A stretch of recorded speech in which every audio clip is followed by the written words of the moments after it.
NBC Radio Sports brings you the National Football League Championship game between the Green Bay Packers and the New York Giants. Hello, everyone.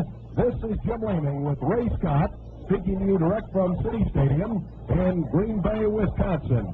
It's a cloudy, overcast day here in Green Bay with a temperature just about 19 degrees as we go on the air. Now, Ray, this is going to be important today, I think, as far as the weather conditions are concerned. And just about anything can happen here in Green Bay, right? Ray Scott. Right you are, Jim Leeming. And good afternoon to you folks. Yes, Jim, I agree with you that the weather conceivably has something to do with this ball game. But right about now, I don't think we can say enough for what the folks here in Green Bay have done to get this playing field in what I truly believe, in keeping with the time of year and the weather itself, is in marvelous playing condition. There is no doubt about it. The folks here in Green Bay are proving that they like their football by the way they've prepared this field for this most important game.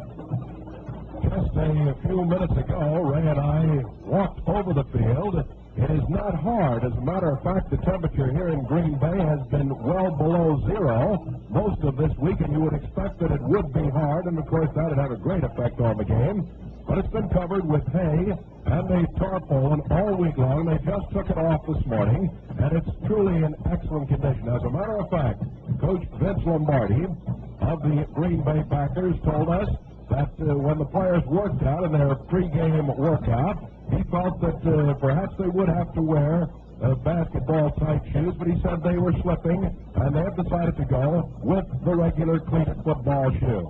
The New York Giants, we noticed when they worked out, did have tennis-type shoes on, at least about 90% of the players, so we'll have to wait until they come out for the opening kickoff to see just what the Giants have decided on for this ball game today. The players are well equipped, I will say that.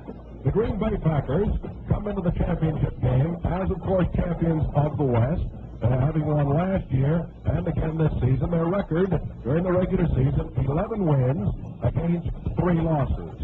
The New York Giants won 10 ball games, lost 3, and tied 1 in the Eastern Conference of the National Football League. Vince Lombardi, the very popular coach of the Green Bay Packers, is in his 3rd season here in Green Bay, our national anthem.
Repeating, Coach Vince Lombardi of the Green Bay Packers is in his 3rd season as head coach, and of course this is his 2nd year in the title game. Ali Sherman is a rookie coach with the New York Giants. We'll have the starting lineup for you in just a moment. The first half of this professional football championship game is brought to you by the nation's insured savings and loan associations, who help people to save and help them own their own homes. You're invited to join the 29 million smart Americans who have savings accounts at insured savings and loan associations and who have learned that where you save does make a difference. The 3rd quarter will be brought to you by Marlboro, the filter cigarette with the unfiltered taste. Plenty rich, plenty mild. So why don't you settle back and enjoy a Marlboro? With this one, you get a lot to like. Filter, flavor, pack, or box. Marlboro.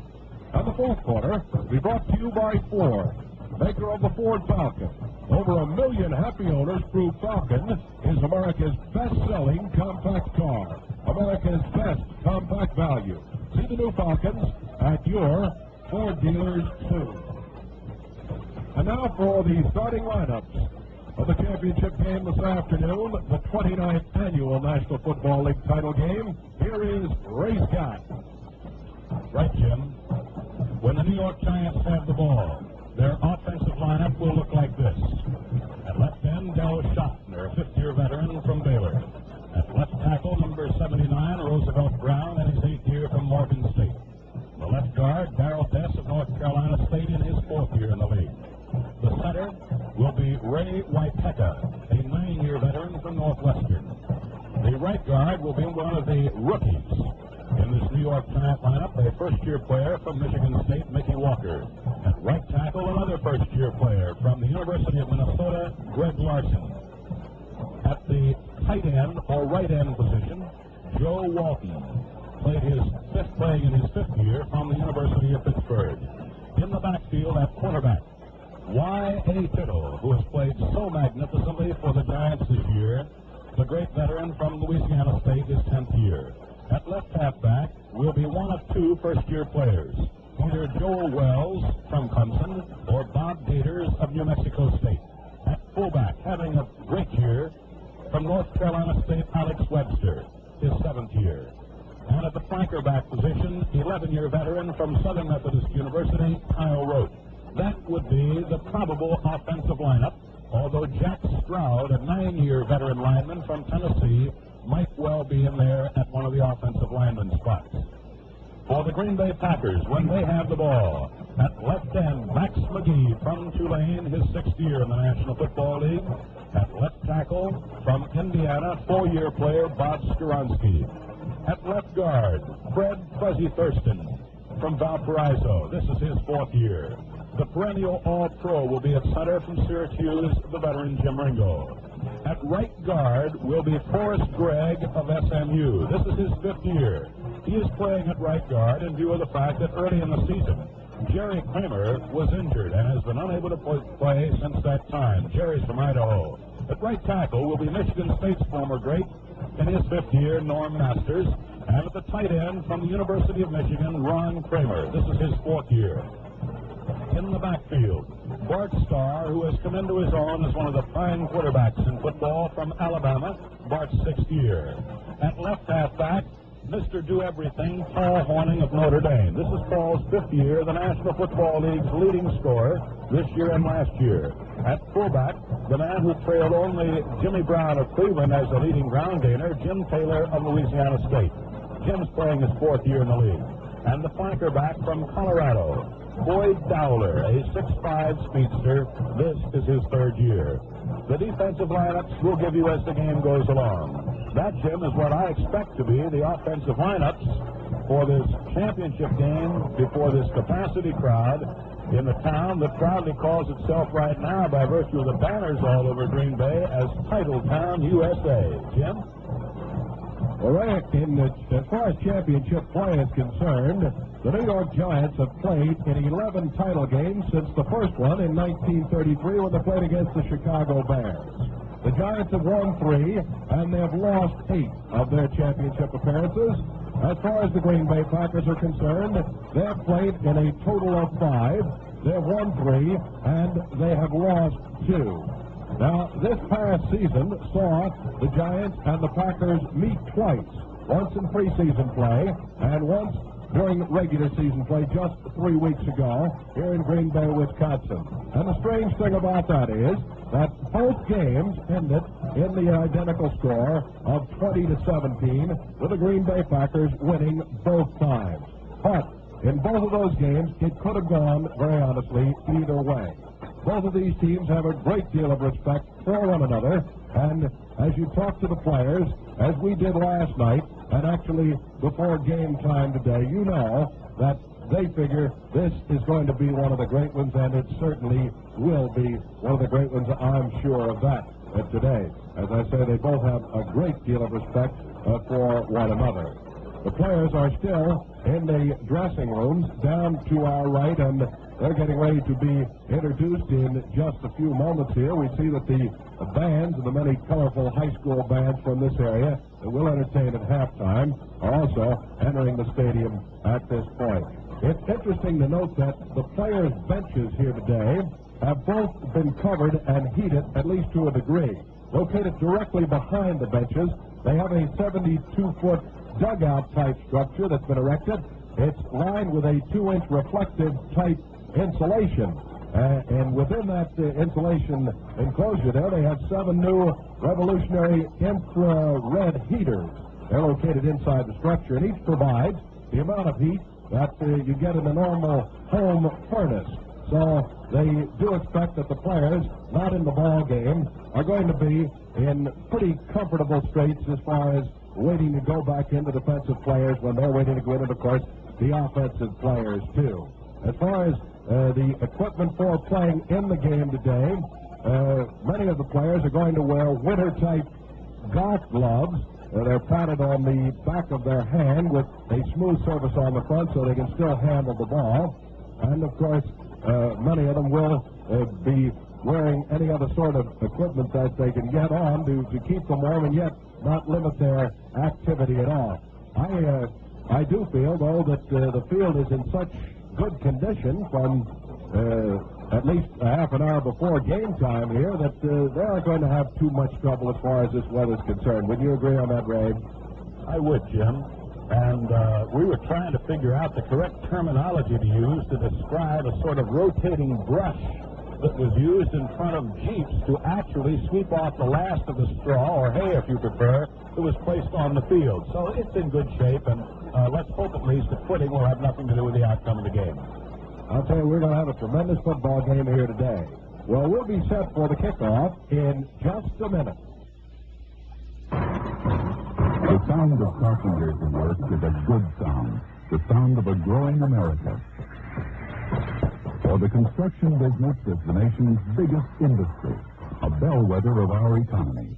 The money you save at an insured savings and loan association helps your neighbors finance homes. It is the lifeblood of the construction industry.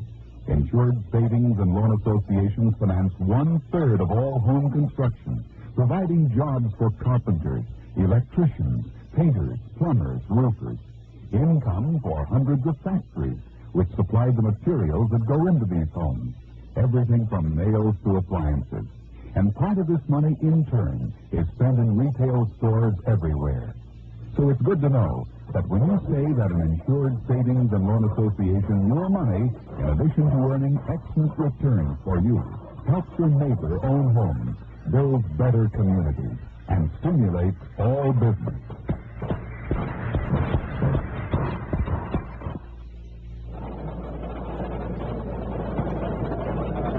Over the years, the New York Giants and the Green Bay Packers have met in title play.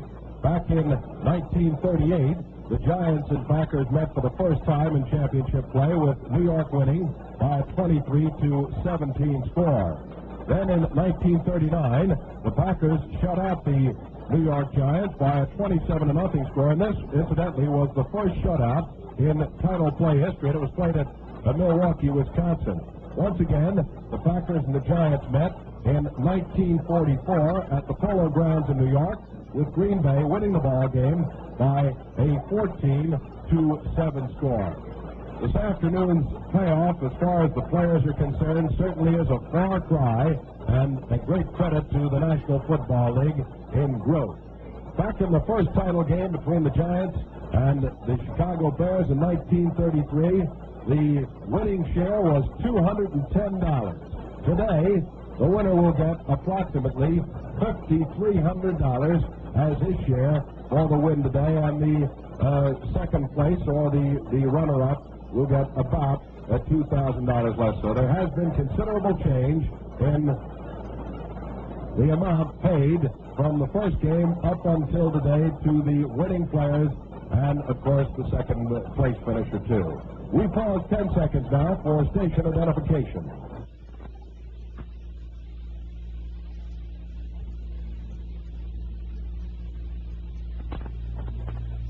This is WGY, WGFM Schenectady. The coaches here today are both very likable guys and certainly well equipped for the jobs that they've undertaken, and the record bears that out. Now, Vince Lombardi, as we mentioned a while ago, came to Green Bay just 3 years ago, and he has really picked them off the ground. Last year, winning the Western Division title and losing to the Philadelphia Eagles at Franklin Field in Philadelphia, and this year, once again, winning the Western Division title. As far as the New York Giants are concerned, their young coach, Allie Sherman, one of the youngest coaches in the football business, replaced Vince Lombardi actually as offensive coach of the New York Giants back in 1959 when Vince came here to Green Bay, Wisconsin. Following the retirement of Jim Lee Howe at New York, Allie Sherman moved up to the head coaching job, and here in his first year has had a dream come true. The championship game, and no coach, I'm sure, could ask for anything more than has happened to young Allie Sherman. As I say, a very likable guy and a fellow who has done a tremendous job. He did it as an assistant coach when he was the backfield coach and set the offense of the New York Giants, and has done a tremendous job as head coach in directing them to the Eastern Division title. Right now, the New York Giants are being introduced for this ball game, and I think that everything's just about ready to go, Ray. You are right, Jim. You know, the National Football League's publicity gentleman, Jim Kensel, the publicity men of the respective ball clubs, do such a fine job in sending out statistics to broadcasters such as Jim and myself that actually it's difficult to try and pick out just what statistic might conceivably have something to do with the ball game. But one thing to me is very interesting, Jim, looking at the statistical side of this game, and that's the fact that the Giants, defensively, in the one department that I like to think that counts, giving up points, were the best. They gave up just 220. Next to them, the Packers. They gave up just 223. And in points scored, the Packers led with 391. Right behind them, the Giants with 368. Now, the roar you hear in the background is evidence, if you need any other, that this game is being played in Green Bay. Their favorites are being introduced. The offensive lineup that we gave you moments ago, the offensive starters for the Green Bay Packers. And you know something right now, although the lights are on at City Stadium, the sun is shining. Jim, let's hope that's some sort of an omen. It certainly is a welcome sight here in Green Bay, I'll tell you that. Ray, talking about statistics, there are a couple of interesting ones that may show something about how these teams like to operate. Statistically, the Green Bay Packers have shown just a little bit better strength on the ground, although not too much, than the New York Giants.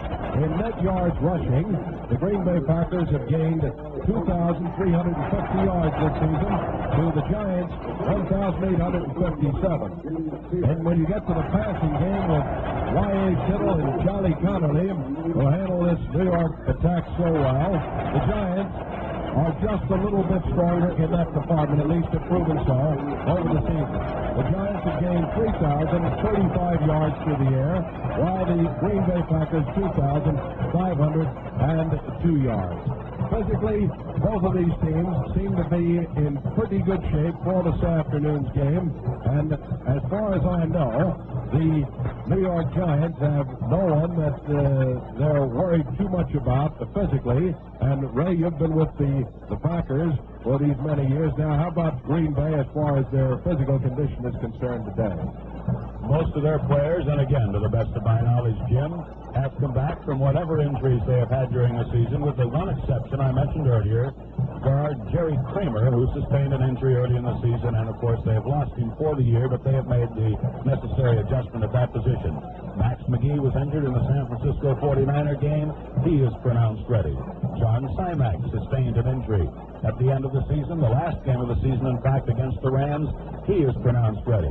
I would say the one question mark right now would be, and I even hesitate to mention it, but perhaps some sort of a record should be made, and that is that the Packers' great fullback Jim Taylor has been something less than his usual physical self. But time will tell. He certainly looked well in pregame warm-up for whatever that means. The officials for today's game are right about now bringing out the captain of the Giants, Andy Robustelli, and they'll be joined in a moment. The referee, George Rennicks, and Robustelli, along with Kyle Rote, will be joined by their counterparts of the Packers, Bill Forrester, the defensive captain, and Jimmy Ringo, the offensive captain. In addition to George Renix, the umpire is Jim Beersdorfer, the head linesman, John Heiberger, the back judge, Charles Chuck Sweeney, and the field judge is Frank Luzar. Indication being made that the Giants have won the toss and will receive. And so this kickoff is just a moment or so away, and I know it's a hackneyed phrase and has been used many times, but Gene, I honestly think you can feel the excitement. You certainly can. They have gone over almost every championship game, and there hasn't been a one that hasn't had some point in it that, well, just outshone the one the year before, and we fully expect that here this afternoon in Green Bay, we're going to have just such a ball game. I know that all of the players are ready to give it everything they have, and you can be sure that both coaches and their staffs have done everything in their power to prepare these teams for this ball game this afternoon. The Green Bay Packers go out onto the field. The New York Giants are there, and we're ready for action here this afternoon. The National Football League title game, the Eastern Division champions, the New York Giants, coached by Ollie Sherman, and the Western Division champs, the Green Bay Packers, coached by Vince Lombardi. For the play-by-play action, here is Ray Scott. Right you are, and mighty happy that all of you are with us. Veteran place kicker Ben Agajanian will kick off for the Packers, defend the goal line to our left. Deep for the Giants at the goal line is Joel Wells and Bob Gators, two rookie halfbacks at Ollie Sherman's Giants. We're set to go. Mighty happy you're with us, and let's hope we have a great football game. This crowd is really coming alive as Ben Agajanian looks at the ball. Comes up toward the ball, and the championship game is underway. It is off to the left. It is going to land at the 15-yard line. He's picked up by Wells. He gets away from one man to the 20, 25, and he is punted from behind and slipped down at around the 30-yard line. Joel Wells takes a comparatively short kickoff. Ray Nitschke makes the tackle. It is the Giants' ball, first down and 10 from their 31-yard line. Y.A. Tittle will be the quarterback. In a moment, we'll know whether the Giants are going to try and start with something very surprising. The Giants, I see, decided to go with regular football shoes. They've discarded the basketball-type shoe they had at warm-up time. Webster and Wells are in the backfield behind Y.A. Tittle, and it is coming off the left side. Webster hit down the 31-yard line.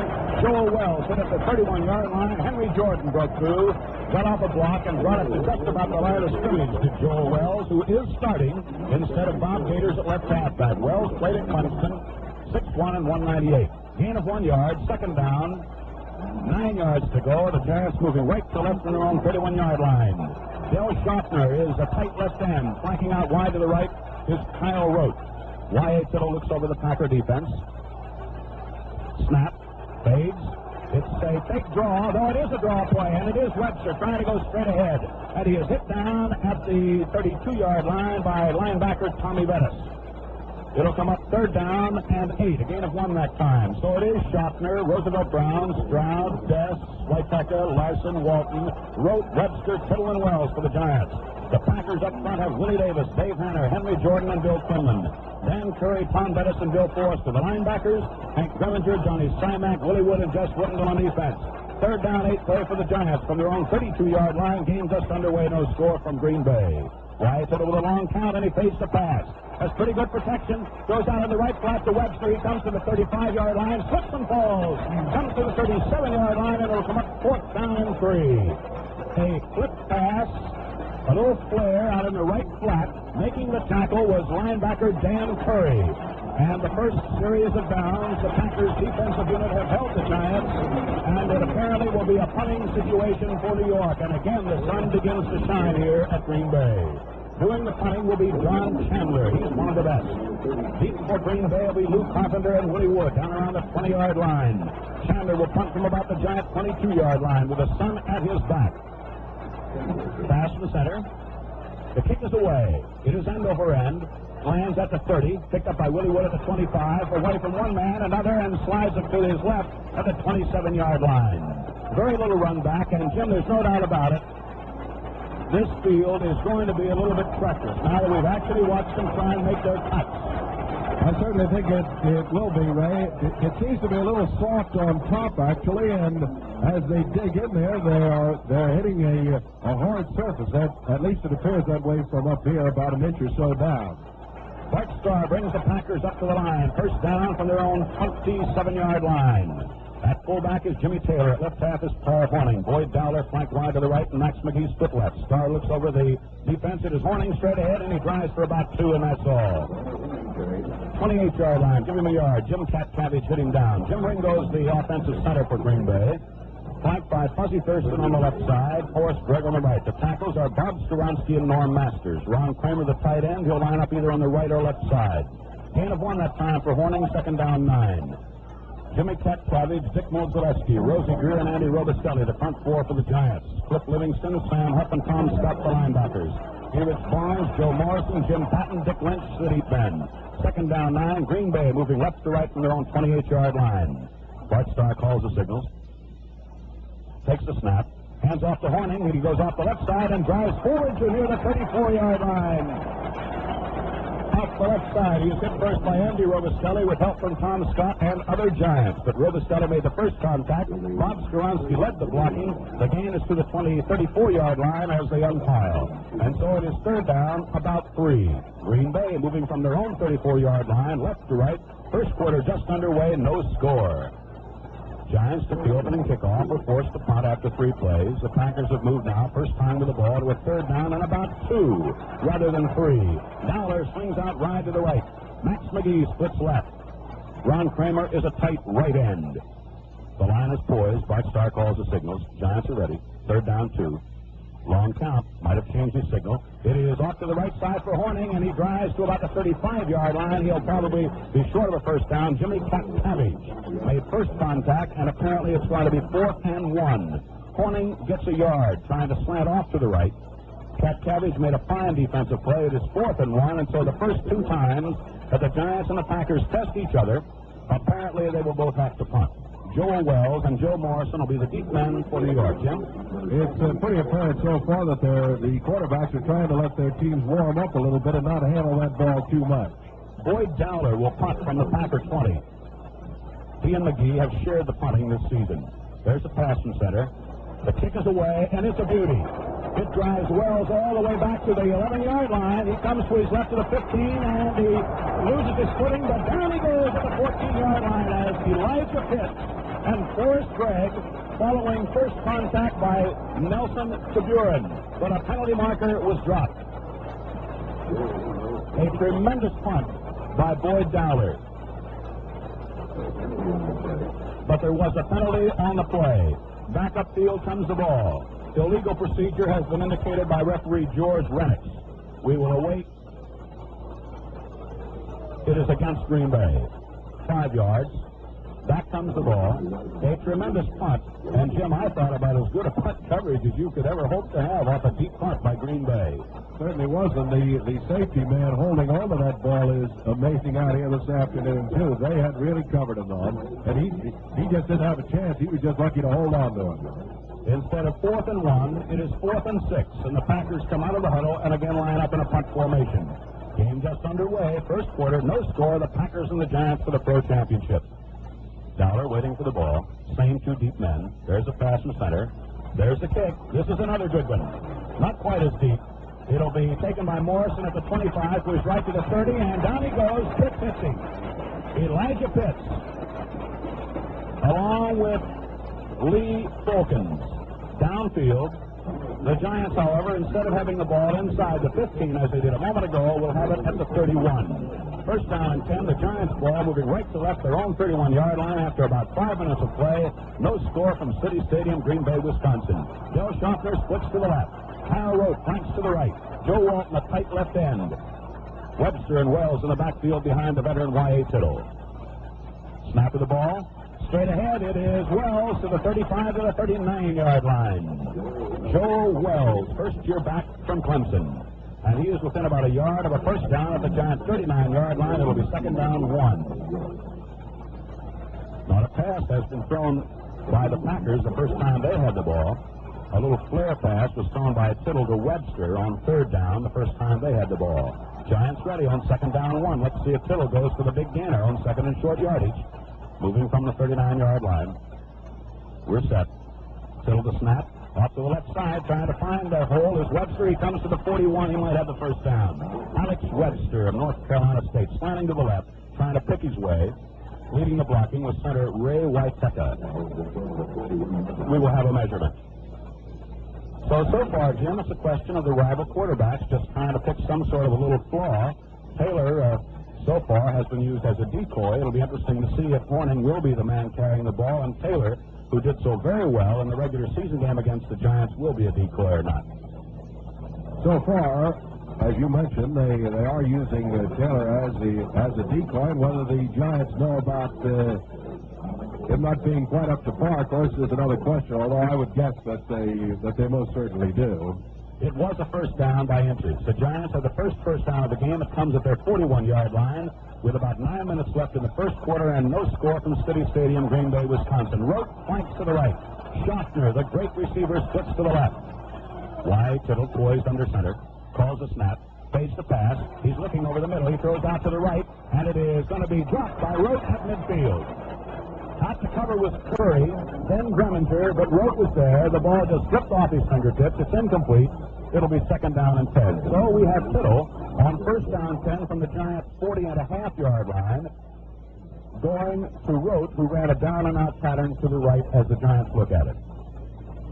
I think it's very obvious how chilly it is down there with Rote dropping that, because it really was right to him, and you don't see Kyle Rote drop very many like that.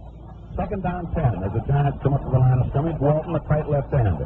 Rote is up on the line of scrimmage on the right side. Schaffner is split out to the left. And it is straight ahead as the flag goes down on a trap play. Joel Wells, but a penalty marker was down. The Packers defensively have Willie Davis, Dave Hanner, Henry Jordan, Bill Quinlan along the line. The linebackers, Dan Curry, Tom Bettis, Bill Forrester. The penalty is against the Packers for offside. It'll be second down and 5. And the deep men are Hank Greminger of Baylor, Johnny Stymack of Florida, Willie Wood of Southern Cal, Jess Whittenden of Texas Western. Second down 5. The Giants here at their own 45.5-yard line. Rote out to the right, Schaffner to the left. Tittle looks over the Packers, hasn't crouched yet. Now he's in a crouch behind center Waiteka. Takes a snap. He tumbles. Loose ball. Fallen on, I believe, by Webster at the 48-yard line. Picked up a couple of yards. Or was it Joel Wells? No, it was Webster. The ball bounced, and right on top of it was Webster, the ball carrier. It'll be third and a long 2 for the Giants from their own 48. So we come up to that down, which so many times decides so many things. Third, and in this instance, a long 2 for the Giants from their own 48-yard line. Just under 8 minutes left in the first quarter. No score. Giants with the ball. Tittle looking around, still not crouched. Now he is. Takes the snap. Looking for a quick receiver. He hits Rote, and he is going to be nailed at the Packer 46-yard line on a quick flip out to the right. Rote just took a couple steps down, moved out to the sideline, turned his back to the defender, took the quick pass, and it's a first down for the Giants, their second consecutive first down. For the first time, a team has crossed into the other territory. Giant ball at the Packer 46.5-yard line, inbounds marker, far side of the field as the Giants move right to left here in the first quarter. No score. Rote again to the right.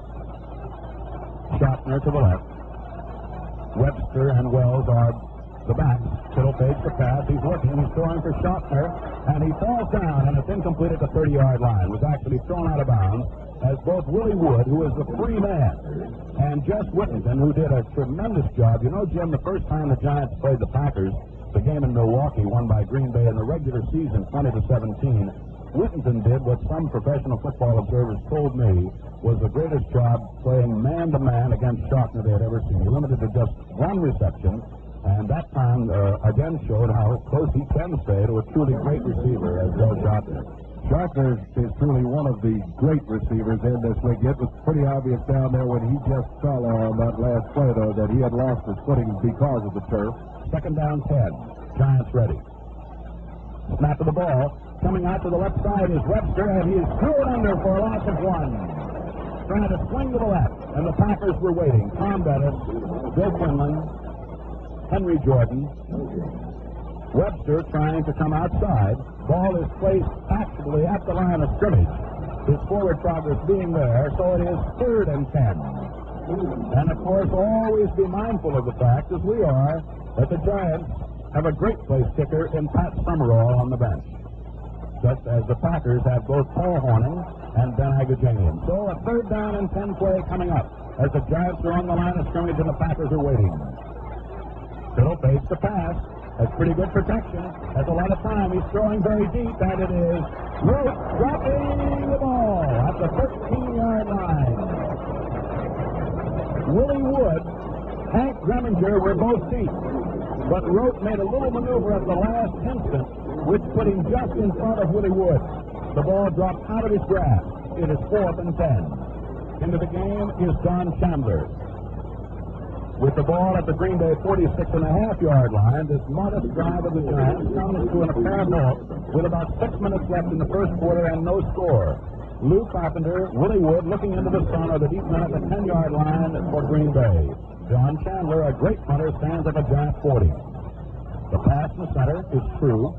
The kick aimed for the left coffin corner. A high spiral will go into the end zone in the left corner. And the Packers will have the ball for the second time in this game from their own 20-yard line. And no doubt about it, Jim, the weather is cold enough when, as you mentioned earlier, a sure-fingered receiver like Kyle Rote has trouble holding onto the ball. Kyle is having a little bit of difficulty with his right hand, too. He had that injured, and I'm sure that isn't helping him at all on these receptions. But he is a truly great receiver, and that has to be one of the reasons with this frigid weather. Packers up on the line at the 20. Bart Starr calls signals. Taylor and Hornung behind him. Taylor to the right. Rather, Hornung to the right. And it is Paul Hornung off the left side, coming to the 20, to the 24-yard line, slanting to the left. And again, it was first a fake to Taylor, then the give to Hornung. The first time back in Milwaukee, Taylor had one of his great days when he ran for 186 yards against the Giants. And conceivably, the Packers are trying to take advantage of the fact that they are expecting Taylor. Gain of 4, 2nd down 6. Rosie Greer, the right tackle. Andy Robiscotti, the defensive right end, made the stop for New York. 2nd down 6. Green Bay moving left to right from their own 24-yard line. Boyd Dowler to the right. Max McGee to the left. No score. First quarter, about 5 minutes left in the period. Starr takes the handoff. He's looking for a deep receiver. He's throwing for McGee. And it is just over his fingertips at the 36-yard line. Covering on the play was Dick Lynch. It touched the fingertips of Max McGee, who had a step on the defender. And Starr, like Fiddle, has shown us already of what a tremendous passer he is to be on target at great distance. Well, you mentioned Dick Lynch in the Giant brochure as a confirmed bachelor, and Dick got married last Thursday. Oh. 3rd and 6, Green Bay from their own 24. The Packers have yet to register a first down. The Giants have 2. There is no score, and about 5 minutes left in the first quarter. The Giants the Packers 3rd and 6 from their own 24. Same offensive setup. McGee left. Dowler right. Snap of the ball. Bart Starr fakes the pass, throws to Paul Hornung at the 30. He's at the 35. He's at the 40. He swings to the right to the 45. He's at midfield. Paul Hornung is down. Rick Livingston made the tackle. Bart Starr hit a quick pass to the short man, Paul Hornung. Whistle on the field, the Giants apparently want to talk things over, so there's time out on the field with the score. Green Bay nothing and New York nothing.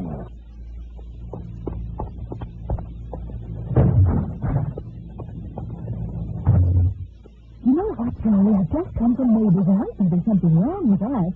But, Marge... You know that family room they built? Well, they've got a savings account and an Assured Savings and Loan Association, and that's how they paid for it. But, Marge, That won't give me any excuses, Charlie. If they can do it, I won't see why. But, Marge, All you do is go in and open an account and then add it every month. Your savings are an income, too. But, Marge, I'm not going to listen to any buts. There's an Insured Savings and Loan Association right But Marge, I have an account at an Insured Savings and Loan Association. Hello? That's what I've been trying to tell you. But Marge, Yes, dear. there's no reason you can't open one too, in your own name. 2 accounts in a family are better than one. From City Stadium, Green Bay, Wisconsin, along with Jim Lehman, this is Ray Scott on hand. We have no score. The Packers have just come up with a 26-yard pass play, a short flip over the middle to Paul Hornung from quarterback Bart Starr. Hornung, running very well, moved all the way to midfield before being down. So we are ready to go again. The Packers come up to the line, ball at the inbounds marker near side of the field. McGee to the left. Dowler is a fairly tight right end, and Ron Kramer is a tight left end. Dowler now moves out a few steps to the right. Starr calls his signal. Takes the snap. Paul Hornung off the left side, cuts through to the 45-yard line of the Giants before he's down on a quick opener. Hit down by Rosie Greer, behind good blocking by the left side of the Green Bay line, Bob Skoronsky, Fuzzy Thurston. Gain of 5 for Hornung on a quick hitter off the left side. And so far, the pattern of this first quarter remains the same. Jim Taylor has so far been nothing more than a decoy. Paul Hornung has been the man carrying the mail. Second down 5 on a 5-yard gain by Hornung at the Giants' 45-yard line. No score in the first quarter, a little over 4 minutes left in the period. Packers are ready, so are the Giants. Starr calls signals. Takes the snap, fakes the pass. No, he gives to Taylor over the middle, to the right on the draw play. He goes to the 41-yard line. Only a fine open field tackle by Cliff Livingston kept Jimmy Taylor running that time on the draw play from getting even more yardage. Gain of about 4. Will bring up a third down and about 1.5 at the Giants' 41.5-yard line. Giants defensively have kept Pavich, Modzelewski, Greer, Robustelli up front. Livingston, Huff, and Scott the linebackers. Barnes, Morrison, Patton, and went to the deep men. Starr certainly set that up well. He faked it to Hornung, and Hornung really carried out the fake to let Jim Taylor go on it. Big play coming up, 3rd and 1.5. Snap of the ball. Jim Taylor off the right side. He's at the 40. He's at the 37-yard line. The third Giant, Joe Morrison, the hitting, brought him down. Barnes hitting 2. Jimmy Taylor has the first down for the Packers. Their deepest penetration. At the Giants' 37-yard line, referee George Rennick indicates first down 10 Green Bay. About 3 minutes left in the first quarter. There is no score. Ball inbounds marker near side of the field. Boyd Dowler comes out of the huddle, splits right. Max McGee will be a pretty tight left end. Ron Kramer is a tight right end. The line is crossed for Green Bay. Snap of the ball. Jimmy Taylor off the right side finds daylight and comes to the 33-yard line. Before he's met by the great middle linebacker Sam Huff. Leading the blocking, Fuzzy Thurston, Ron Kramer, Masters, Gregg. Gain on the play to the 32-yard line of 5 yards. Second down, 5. A little over 2 minutes left in this scoreless first quarter. Giants took the opening kickoff, failed to move, and punted. Packers couldn't move. They had the punt. Giants moved for 2 first downs, forced the punt. The Packers have held the ball since then from their own 20, and have moved now to a second down 5 at the Giants' 32-yard line. To the left, McGee. To the right, Dowler. Kramer lined up as a tight left end this time. Snap of the ball. Paul Hornung off the left side to the 30, to the 25-yard line. As he's finally tackled by Tom Scott and Joe Morrison. Paul Hornung drives 7 yards for a first down, almost directly in front of the goalpost at the Giants' 25-yard line. Hornung, of all the runners, seems to be having the least amount of trouble with footing here today. As a matter of fact, he hadn't had any so far in his cutting and maneuvering once he gets past that line of scrimmage.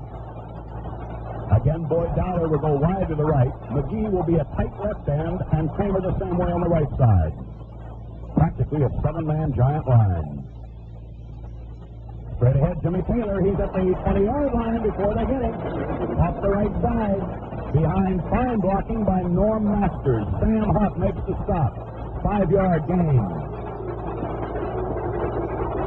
Second down, 5. Jim had to hear the crowd booing, but quite honestly, I have no idea why.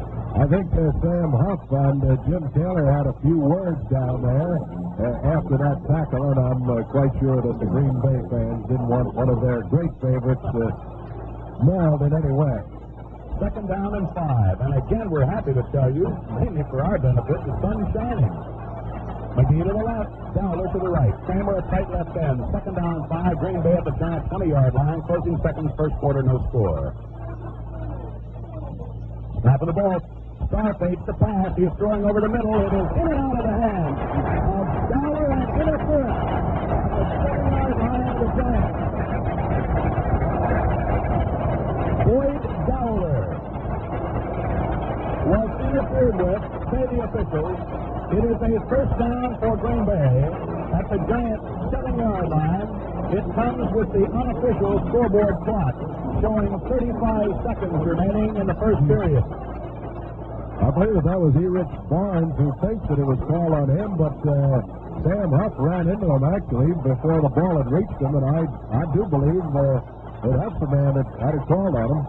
Referee asks the crowd to quiet down. They do. First and goal at the 7. Packers are poised. Dowler, flank right. McGee split about 5 yards to the left side. Starr calls the signal. Snap of the ball. Jimmy Taylor off the left side finds a little bit of room and drives to about the 6. The hole quickly closed up. Sam Huff led the defensive charge.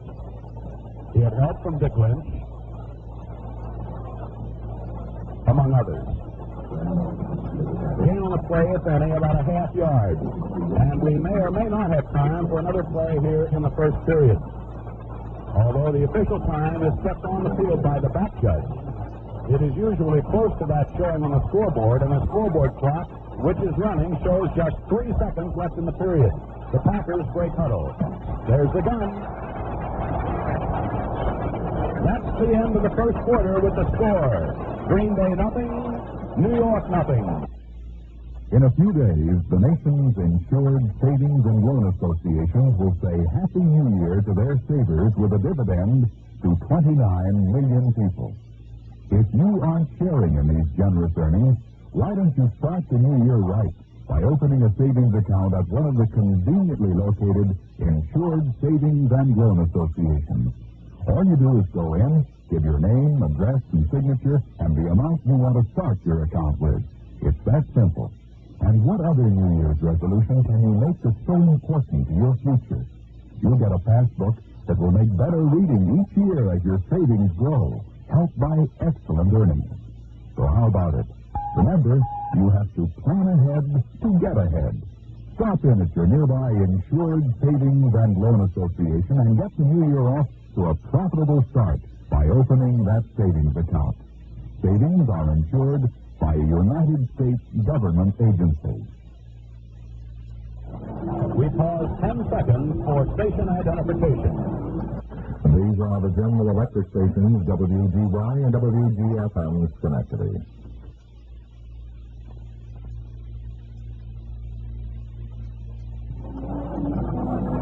Along with Jim Leeming, this is Ray Scott at City Stadium, Green Bay, Wisconsin. The second quarter is about to get underway in this National Football League championship game. The Green Bay Packers have a second and goal at the Giants' 6.5-yard line. Now moving from right to left, and the ball about 20 yards in from the near side of the field. The sun is at the back of the Packers now. Green Bay comes up to the line. Dowler to the right, McGee to the left. Watch Starr calls signals. Ron Kramer at tight right end. Snap of the ball. Paul Hornung off the right side. Cuts at the 5. End zone. Touchdown.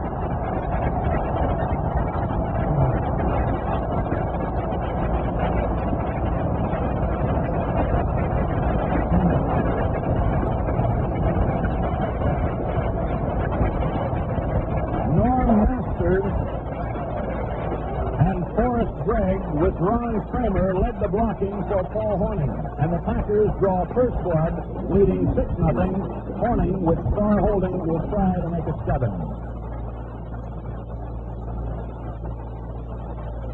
Ball is down, the kick is in the air. It's good. There's time out on the field with a score. Green Bay 7, New York nothing.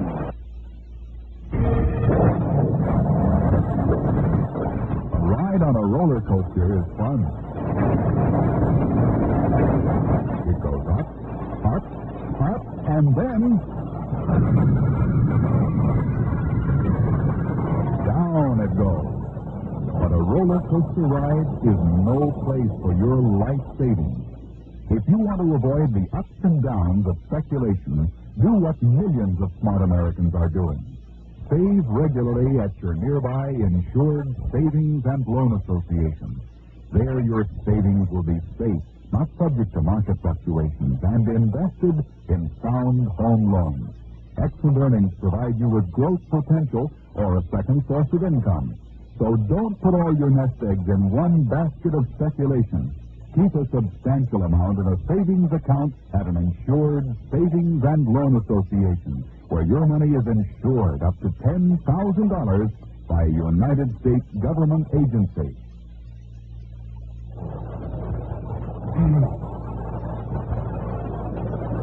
Jim, Paul Hornung has certainly been a most impressive runner today, but as you have pointed out on several occasions, it's been the teamwork of he and Taylor with their fake setting up the other that's made it all possible. Beautiful fake on the touchdown play. Star to Taylor to give to Hornung. Here's Ben Agajanian's stick. It's pretty high. Wells comes to meet it at the 16, comes to the 20, slips and down he goes at the 25-yard line. Joel Wells. As he slipped, right there with him was the young fellow who has been down on so many kickoffs for Green Bay, Elijah Pitts. So now it's the offensive group of the Giants. With the ball at their own 25.5-yard line, moving left to right, Green Bay leading 7-0. Y.A. Tittle at quarter, Joel Wells at left half, Alex Webster at full, Kyle Rote the flanker. Schaffner and Walton at the end. Out to the left is Schaffner, to the right it is Rote. And taking off to the left side, Tittle throws to the right side, and it is off the right hand of Kyle Rote. Beautiful fake that time by Y.A. Tittle to Webster. Gave him time to look then to the opposite side, to the right near sideline. His pass was just off target, intended for Kyle Rote, as Hank Greminger and Dan Curry, dropping back, the left linebacker, were there to cover. It is 2nd and 10, New York, from their 25.5. Second quarter just underway. Green Bay leading 7-0 over the Giants. There's a draw to the left side. Webster carrying, finds some running room and drives to a 30-yard line, where he's met by Dave Hanner. It's a gain of about 5 on the fullback draw, with Alex Webster picking his way for 5. It'll be 3rd and 5, New York, moving left to right on their own 30.5-yard line. Well, if you notice the Giants bench, you can see Charlie Connery working feverishly on that phone with the scouts upstairs. If the pattern of play of the New York Giants continues here, no doubt it will. Jeff will be in there if they can't move this ball under Y.A. Tittle. A spread formation now for New York just before the snap of the ball. And fading the pass is Tittle. He is looking, he's throwing, the ball is batted, intercepted by Nitschke. He is at the 34-yard line. Ray Nitschke intercepts a ball that was batted near the line of scrimmage. It was by virtue of being tipped short of its target. Ray Nitschke, who had moved in at middle linebacker, carries it back to the Giants' 34-yard line, and the Packers are in great position. A first down at the Giants' 34 and leading 7-0 early in the second quarter. Dowler to the right. McGee switch left. Ron Kramer, the tight right end, as Bart Starr holds up his hands and asks this capacity crowd to be quiet. Snap of the ball. It is Hornung off to the right, looking for a receiver. He is throwing for McGee. He has it and drops it at the 14-yard line. Dick Lynch was defending. Back comes the ball to the Giants' 34-yard line. There was the halfback option play, and showing again how dangerous it is when you have a fellow like Hornung, and before that with the Giants, the great Frank Gifford before his retirement. The yell of the crowd, of course, was they figured that Lynch was interfering. There's a very fine line between pass interference and playing the ball, and Dick Lynch on that was playing the ball. 2nd and 10. Dowler to the right. Over to cover him is Barnes. Fairly tight left end this time is McGee. Heading back to pass on 2nd down is Bart Starr. He is time. He is throwing for McGee. He's there, and it's just over his hands at the 1-yard line. looking back into the sun. Jim Patton was defending that time. So again, Bart Starr tries to go for distance. And it is incomplete, and it's third down and 10. Packers 7, Giants nothing. About 13 minutes left in the first half. The Packers scoring on an 80-yard touchdown drive with Paul Hornung going in on the first play of the second quarter from 6.5 yards out, then adding the extra point. Packers in the huddle. Giants setting up their defense. To the right, Dowler. Ron Kramer will be a tight right end. Max McGee comes out to the left. Lynch will move over to cover him. Packers are poised. Giants are ready. Starr fades the pass. Over the middle, it is complete to Kramer at the 25, at the 20, fights his way to the 16-yard line before he's wrestled down. Sam Hunt, Jim Patton, bringing down. Ron Kramer, the tight right end, broke over the middle. Starr hitting perfectly with a quick toss. First down at the Giant 18-yard line. As Starr comes up with the big third down answer, teaming up with the former Michigan great Ron Kramer on a pass over the middle. 7-0. Packers lead. Second quarter, about 12.5 minutes remaining in the period. Ball is at the inbounds marker near side of the field. That familiar setup. Dowler to the right, McGee split left. Ron Kramer, tight right end again. Behind Starr, Taylor, and Hornung. Snap of the ball, handoff. Jimmy Taylor up the middle, fights only for a couple of yards. That big Giant line was there. Ted Savage, Mokoleski, Greer, Robicelli. Forward progress will be marked the 17-yard line. Taylor gets 1. The Packers offensively have Jim Ringgold at Cutter, Fuzzy Thurston and Forrest Gregg at guards, Bob Skoronsky and Norm Masters at tackles, Ron Kramer the tight right end. He does a lot of blocking in addition to being a fine receiver. Max McGee splits usually to the left. Boyd Dowler flanks right. Starr the quarterback, Hornung and Taylor the running back. Second down 9. Packer ball at the Giants 17. Packers leading 7-0 early in the second quarter. Snap to Starr. It is straight ahead. Jimmy Taylor trying to find running room. Crosses the 15 to the 13-yard line. There he's met by Robicelli, Greer, and others of the Giants. So it will set up a third down as players still on pile. Jimmy Taylor slowly getting up. The ball is going to be at the 13-yard line. It will be third and a long 5. Ball inbounds marker near side of the field. This next play, of course, could decide whether the Packers will have a chance to go for 3 or for 6. Giants are ready and waiting. The sun right now is shining absolutely beautifully, and there is practically no clouds in the skies over Green Bay, Wisconsin. The Packers come up. Starr looks over the defense. Snap of the ball, fades the pass. Looks to the right, is looking, it is complete to Dowler, touchdown!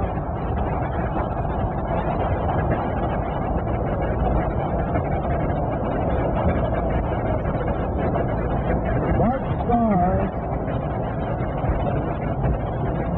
Starr hit a quick slant pattern to Boyd Dowler, who was in front of the deep man. He hit him on the fingertips at the 5. Dowler went in without a hand being laid on him. The Packers move into a 13-0 lead. Starr will hold for Hornung. Ball is snapped down, kick in the air. It's good. There's timeout on the field with the score. Green Bay 14, the New York Giants nothing. The sound of carpenters at work is a good sound. The sound of a growing America. For the construction business is the nation's biggest industry, a bellwether of our economy. The money you save at an insured savings and loan association helps your neighbors finance homes. It is the lifeblood of the construction industry. Insured savings and loan associations finance 1/3 of all home construction, providing jobs for carpenters, electricians, painters, plumbers, roofers. Income for hundreds of factories which supply the materials that go into these homes. Everything from nails to appliances. And part of this money, in turn, is spent in retail stores everywhere. So it's good to know that when you save at an insured savings and loan association, your money, in addition to earning excellent returns for you, helps your neighbor own homes, build better communities, and stimulate all business.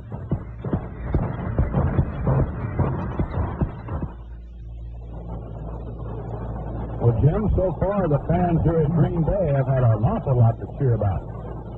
They certainly have. It's been a well-called game so far, and on the part of quarterback Bart Starr, he has mixed them up just perfectly here. The Agajanian preparing to kick off. The Giant deep men, Gators and Wells, are up at the 10-yard line. There's the kick. This one will drop Wells, and he'll take it at the 10, comes to the 15, 20, swings to the left, 25, to the 30, and down at the 32-yard line under a host of Packers. To give you an idea, for those of you who do not get a chance to follow professional football regularly, as the Green Bay Packers are now on defense, here's some of the sizes. Willie Davis, 240. Dave Hanner, 260. Henry Jordan, 250. Bill Quinlan, 250. The front four. The linebackers, Dan Curry, 240. Ray Nitschke, 235. Bill Forrester, 240. Y.A. Tittle is still at quarterback. The Giants again go into a spread with only Wells behind the quarterback Tittle. And Tittle fakes the pass. He's being rushed. He throws, and it is thrown away out to the left flat as Willie Davis put a tremendous rush on Y.A. Tittle. Willie Davis is the fellow who blocked that pass that was intercepted just a moment ago before the series that carried Green Bay in for their second touchdown. Davis is putting a great deal of pressure on Y.A. Tittle from his defensive left-hand position. Tittle that time, I believe, Jim, had visions of throwing a little screen off to the left to Joel Wells, but the ball was maybe 2 yards behind him. Second down 10, Giants from their own 32. Again, they go into a spread. Webster to the right, Walton to the right, Rote to the right. Making the pass is Tittle. Pretty good protection, throws over the middle, and it is way overthrown, intended for Walton. Wood, Nitschke, Whittington were all back there, and Tittle was off target that time to the extent that on the incomplete pass, it'll be 3rd and 10. Second quarter has about 10 minutes remaining. Here at Green Bay, Wisconsin, if you joined us late, the Green Bay Packers lead the New York Giants by a score of 14-0 on a touchdown run by Horning, a pass thrown from Starr to Dowler, 2 extra points kicked successfully by Horning. The Giants come out of the huddle. They are not in a spread this time. Wells and Webster are both in running position. 3rd and 10. Tittle fakes the pass. He's looking over the middle. He throws, intended for Root. The Giants 35, and down he goes. Hank Grimminger intercepts at midfield on a pass intended for Root. The Packers have their second interception. They have the ball at the Giants' 36-yard line, 1st and 10. There's only one way to stop passers in this league. You got to put pressure on them because they're all great, and that's just what the Green Bay Packers have done to Y.A. Tittle here this afternoon. They have put tremendous pressure on him, and as a result, they're ahead 14-0. The Packers' offensive unit is ready. To the left, McGee. To the right, Dowler. Kramer on the left side as a tight end, Ron Kramer. It is straight ahead. Jimmy Taylor trying to find running room. Comes to the outside to the 32-yard line. Before he is hit down by Dick Lynch and Jim Patton. Jim Taylor running off to his left. Tom Scott was in on the play as well. For the Giants, Jim Cabbage, 240 from Dayton. Dick Modzaleski, 260 from Maryland. Rosie Greer of Penn State, 290. 230-pound Andy Robistelli, that's the front four. Cliff Livingston of UCLA, Sam Huff of West Virginia, Tom Scott of Virginia, the linebackers. Hewitt Barnes of Purdue, Joe Morrison is in there as well. From Cincinnati, Jim Patton of Mississippi, Dick Lynch from Notre Dame. That's the Giant defensive unit on second down 6. Snap of the ball, Paul Horning off the right side, big hole to the 26-yard line before he's hit down. A quick opener. Cabbage wrestles down Horning, who hit him very quickly, and then Huff came in to help as well. It'll be a 3rd and 1 at the 27 as the ball is spotted, 20 yards in, near side of the field. Second quarter has about 8 minutes remaining. The Packers are leading the Giants 14-0. Green Bay with the ball, 3rd and a long 1 at the Giant 27. To the right, Dowler. To the left, McGee. But McGee this time will only split out about 5 yards. Giants heavily massed up front. Snap of the ball. Jim Taylor off the right side, fights his way to the 25, and then maybe a little bit more. It'll be close to a first down. Big pile up. Pat Gavi, Mo Zaleski, the linebacker on that side, Cliff Livingston, all in on the play. They're still unpiling. Let's see where they spot the ball. We're going to have a measurement. Jim, how in the world before a game starts one can predict breaks like we have had today, and the team capitalizing on them is why it's so difficult to even try and predict the outcome of a game like this. In the National Football League, I don't think anybody can make any sort of a prediction. It's well known around this league that any team can beat any other team on a given day, and oftentimes that is scoffed at. But I think that anyone who has watched this league long enough must agree on it. These are just tremendous football players on both sides here this afternoon, and of course all around the NFL during the regular season, and it's been proven week in and week out. The roar of the crowd told us it was a first down at the 25-yard line, and Green Bay's out of the huddle and ready to go again. Snap of the ball, pitch back to Taylor, coming to the outside. He cuts at the 25, is to the 20, out of bounds at the 20-yard line, as he's belted out by Dick Lynch and actually came out of bounds backwards. The big play that time, the big block that time, was thrown by Fuzzy Thurston. Inside of that block then moved Taylor to pick up about 5 yards. Will bring up second down 5 as Taylor came out to his left to the near sideline, with the Packers moving right to left here in the second period. Ball spotted inbounds marker, near side of the field, second down 5, Green Bay up the top 20-yard line with a little better than 7 minutes unofficially remaining in the first half, and the Packers leading 14-0. Wide to the right, Dowler. To the left, McGee. Lynch covers McGee. Barnes is on Dowler. That's the way it looks at the moment. Ball snapped. Starr fades as if the pass, hands off to Horning, and he goes ahead on a halfback draw play to about the 17-yard line. Wrestled down by Big Dick Modzelewski. It appears that Horning will be short of a first down by about 2 yards, although they're still unpiling. The ball is spotted at the 17. It'll be third and about 2. At the risk of being repetitious here, it is Starr who deserves just more credit, I guess, that I can give him up here for his wonderful ball handling, and of course his thinking and play calling has been outstanding, at least in my opinion so far today. Our big third down 2 play is about to unfold.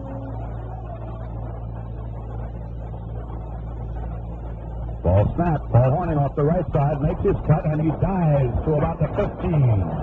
He actually just dove and burrowed his way to about the 15-yard line. We will watch the referee and the head linesman to see if it is a first down. It is.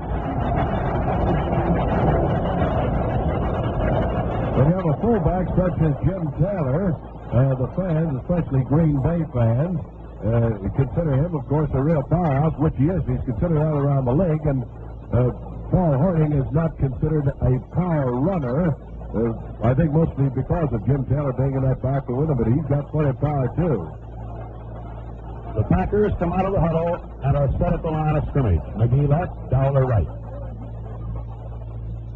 Starr fakes, gives to Taylor off the left side, and he goes for just a couple to about the 13. Greer, Robustelli there to meet him. The Packers offensively, as interior linemen, have Bob Skoronsky, Fuzzy Thurston, Jim Ringo, Forrest Gregg, Norm Masters, Ron Kramer doing the bulk of the blocking up front. Max McGee, the split left end. Bart Starr, Paul Horning, Jim Taylor, Boyd Dowler rounding out the backfield. Tom Moore is up and sort of jumping up and down in front of the Packer bench in front of us, and we may see him in a moment. He is a backfield replacement for the Packers. Gain on that last play, 2 yards at most. Second down 8 at the Giant 13.5. Starr fades the pass, looks, goes over the middle for Kramer at the 5,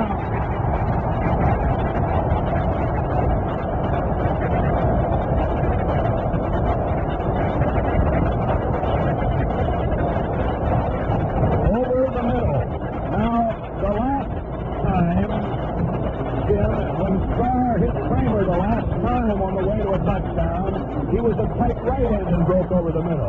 This time he lined up as a tight left end, broke over the middle, was hit at the 5, but carried carried his man into the end zone for a touchdown. Horning will try to add another point. The ball is down, kicks in the air, it's good. There's time out on the field with a score. The Green Bay Packers 21, the New York Giants nothing.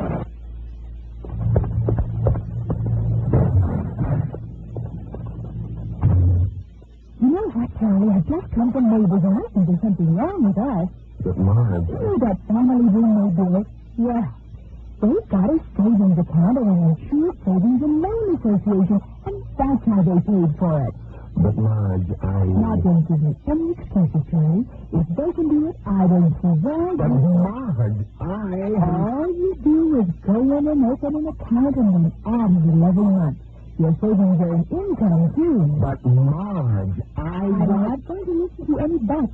There's an insured savings and loan association right But, Marge, I have an account at an insured savings and loan association.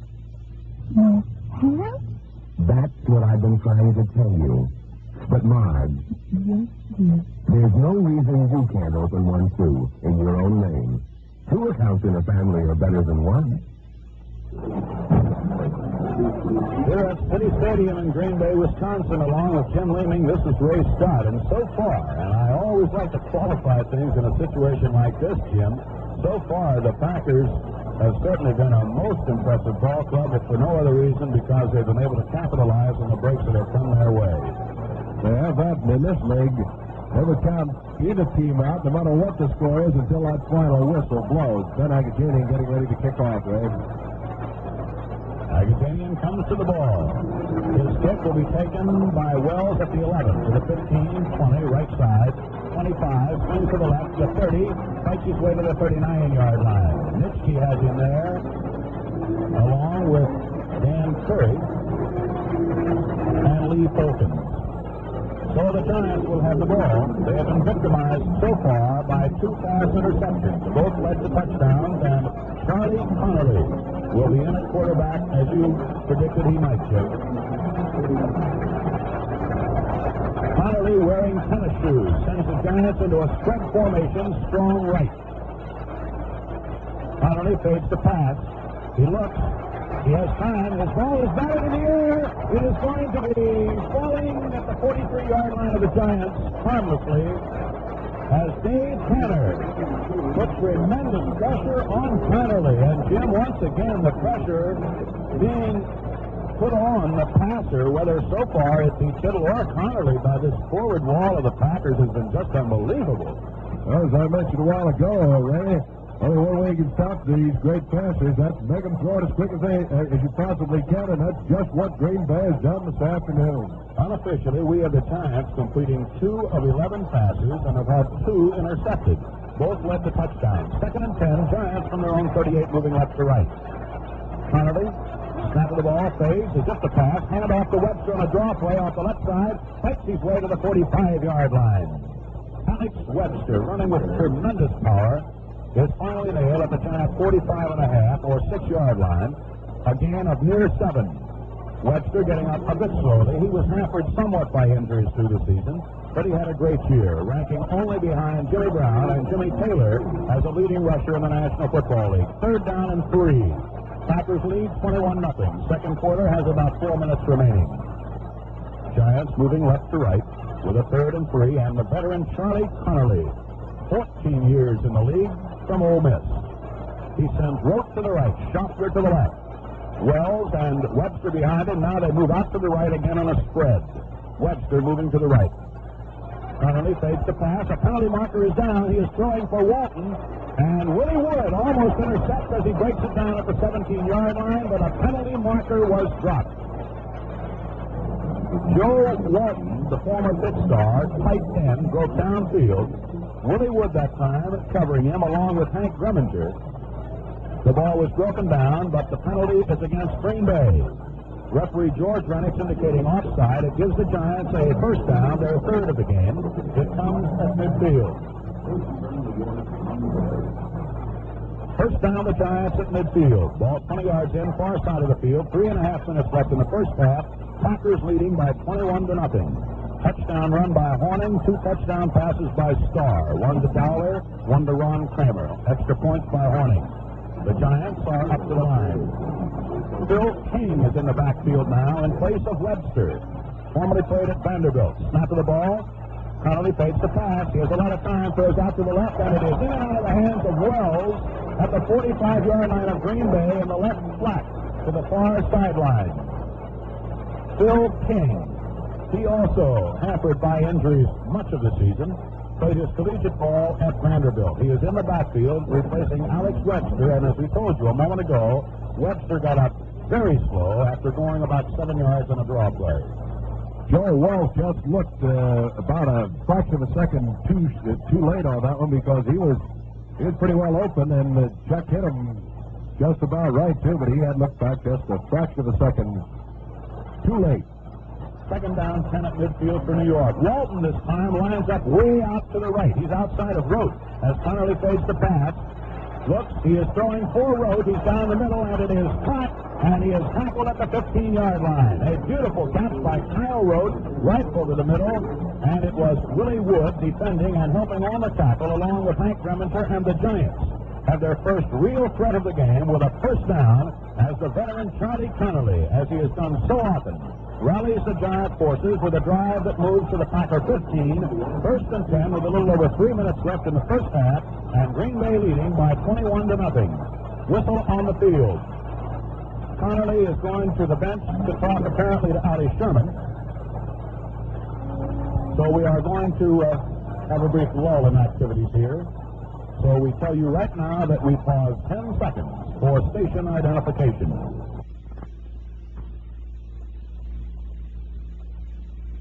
This is WGY, WGFM Schenectady.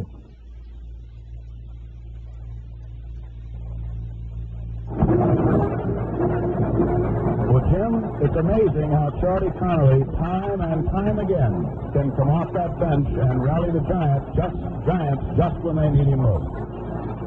Charlie's done it so many times over the years for the New York Giants that the New York Giants fans just expect him to do it. In other words, when he comes in there, they say, well, Charlie will pull it out for us, and he has done it, as they so many times. On that last pass reception by Kyle Rote, I would guess about now that Kyle has warmed up. He dropped a couple in the first quarter when he was warming up, but he has a great pair of hands, and he very seldom drops them when they're anywhere near him. And on that one, he was well covered, actually, by Wood. And I think that from here on in, if they get it near him, he'll hold on. He's another old pro, and a true old pro, too, a guy that the fans have come to count on, the Giant fans have, and he seldom, if ever, lets them down. And so the Giants are ready and are up to the line. Walton to the right. Shot for a tight left end. Kyle Rote, a flanker on the right side. Snap of the ball. Phil King on the draw to the left side. He's at the 15. He's at the 10. He's at the 8-yard line going off to the left. Phil King. Finally nailed by Bill Quinlan and Ray Mitchke. A good game as Phil King moves inside the Packer 10 going to the far sideline. Ball spotted at the inbounds marker. Far side of the field at the Packer 8-yard line, and it's second down 3. A little better than 2 minutes left in the first half. The Giants have plenty of time here to score. They trail 21-0. The Packers striking early.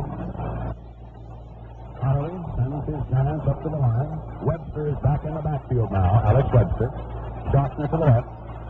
Snap of the ball. Up to the right comes Webster. He is belted down at the 6-yard line by Mitchke and Dan Curry. Close to a first down, within about a yard of a first down. Whistle on the field.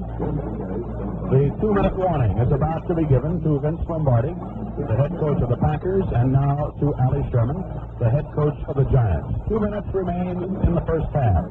At Green Bay, Wisconsin, the Packers have a lead, 21-0, but the Giants are threatening with a 3rd and 1 coming up at the Packers' 6-yard line. Phil King is an exceptionally big guy for a halfback. He's just gone out of the game. He's 6'4", weighs 225 pounds, and he's one of those fellows that the Giants hope and fully expect that someday he's going to develop into a real fine halfback, and he showed them plenty of steam as he took that ball and almost got away. The Giants are ready. 3rd and 1 at the 6. Snap of the ball, and it is Webster coming up straight ahead, and he may or may not have the first down. Ray, I noticed that Charlie Connerly is wearing sneaks. He's the only one of the Giants, and I guess he figured that he could do it better with the sneaks on, and he is wearing them out there now. I may have called the last ball carrier as Alex Webster. I think I did. It was Joel Wells, and he is now replaced by Gators. They did not make the first down. It is still 4th and 1 at the 6. The rookie Gators is in the backfield, along with Webster. 4th and 1 at the 6. Ball is snapped. Out to the outside comes Gators looking for receiver, throws, and he overthrows. Hits the hand of Holt in the end zone, and it falls behind him incomplete. Bob Gators swinging out to the right. Threw a pass intended for Rote in the corner of the end zone on the right. He hit the left hand of Rote. The ball dropped harmlessly in the end zone as far as the Gators are concerned. It's a touchback. First down, 10, Green Bay from the 20. That was a good call by Charlie Connerly. He did catch the Packers just a little bit by surprise on that. They didn't expect Bob Gators to pass, and Colorado had gotten free, but he threw it just a little bit too high for him. Green Bay takes over from their own 20 as they push back the first real threat of the Giants today. Starr hands off to the right. It's Paul Hornung to the 20, 25, to the 30, 35, 37-yard line. Paul Hornung. Paul Hornung off to the right, cut back beautifully, moved to the 36-yard line. A Giant has been shaken up with about 1 minute left in the half.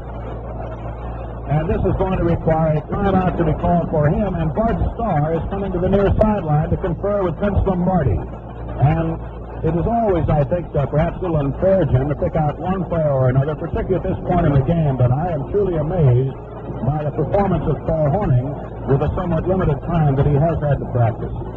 He seems to be the only back in there running from scrimmage that is having little or no trouble with footing, and he is wearing the cleated shoes. And as we mentioned before the ball game started, the Giants had come out on the field for their pregame warm-up with sneaks on. The Green Bay Packers had tried it earlier, actually before they had come out for their official pregame warm-up. And Vince Lombardi, the coach, said that he just didn't feel that they were getting or would have any advantage at all by wearing the sneaks, so they decided to go with the regular cleated football shoe. The Giants warmed up with the sneaks, and Coach Ali Sherman undoubtedly made the same decision, since they're wearing cleated shoes too, with the exception of Charlie Connerly. And he's in there, and Charlie plays it pretty much the way he wants to as far as his equipment's concerned. He's been in this league a long, long time, and every time you watch him play, you just have to appreciate a master at work. One of the truly great defensive backs in professional football, Jimmy Patton, was shaken up on that last play in his 7th year from the University of Mississippi, and although on his feet, is leaving the game. He'll be replaced by a rookie back from Arnold, Alan Webb, 5'11" and 180. First down, Green Bay at their 37-yard line. Time is in. We're ready to go. Dollar to the right, McGee to the left. Tom Moore is in the backfield along with Hornung. He is in there in place of Jimmy Taylor. Snap of the ball. Hornung to the left side. Cuts to the 40, 45-yard line. Hornung running beautifully behind fine offensive blocking. Moves for 7 yards, and it'll be a second down 3 at the Packer 44. The Packers immediately call a timeout to conserve the time remaining here in the first half. Unofficially, 52 seconds. Score, Packers 21, Giants nothing. If you joined us late, the first touchdown of the game scored by Hornung, 6.5 yards after a scoreless first quarter on the first play of the second period. A pass interception by Nitsky at the Giant 34 set up the second touchdown. A pass from Starr to Dowler of 13 yards. Hank Greminger intercepted a pass at the Giant 36-yard line.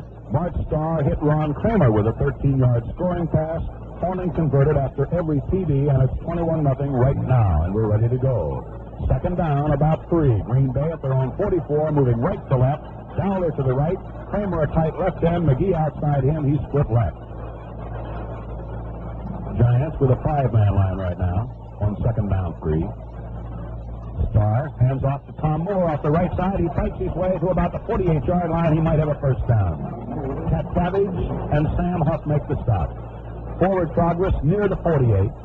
We'll watch the referee, George Rennick. First down is indicated.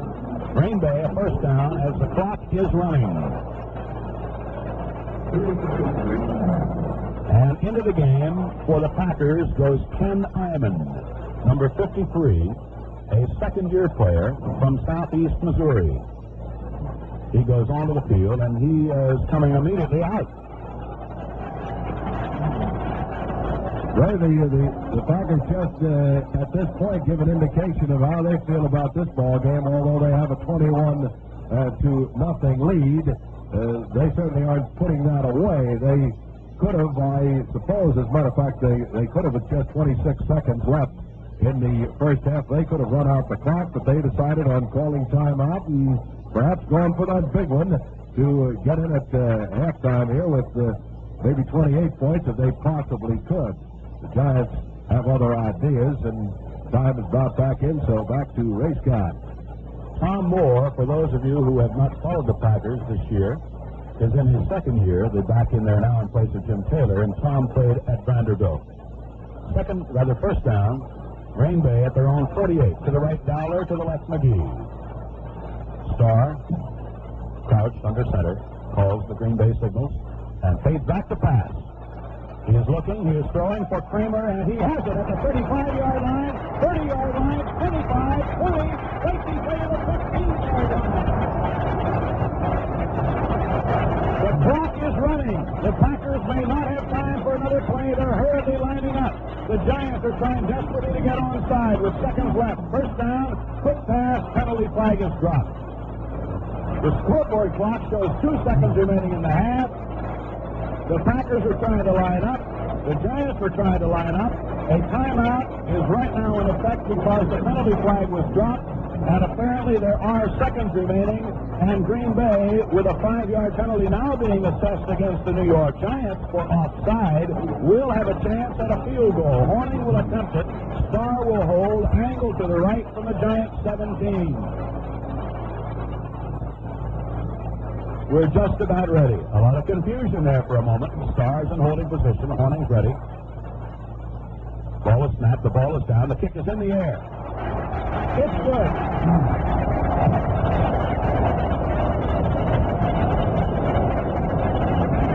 That's the end of the first half with the score.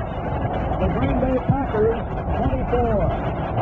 The New York Giants nothing. Well, both of the teams have come back on the field, and we're getting ready with these fans about to leave the field. So we'll be set to go with the second half kickoff in just a moment.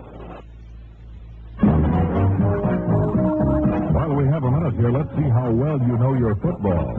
You've heard of some long passes, but do you know who threw the shortest touchdown pass of them all?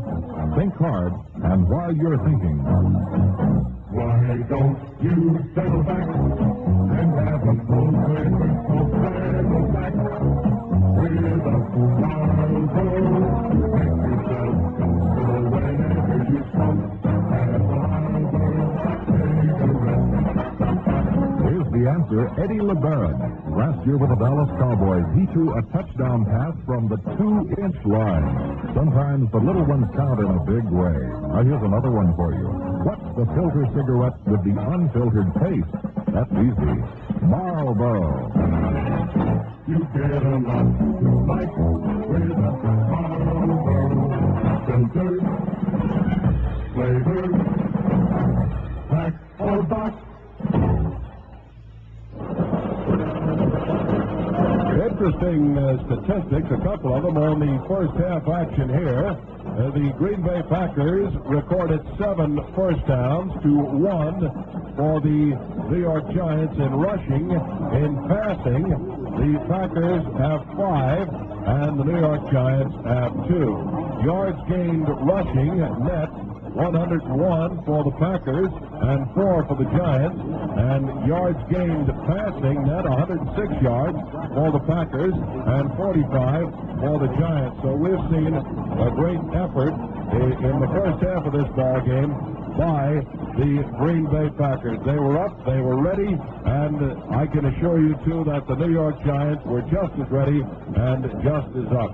The Packers have capitalized on a couple of pass interceptions. The line play has been just about all you could ask for from any team defensively, especially from this Packer defensive unit.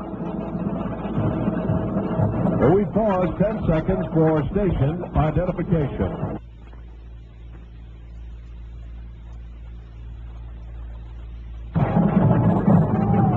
Well, as the teams get ready for this second half action, let's go over for the second half starting lineup, and Ray Scott.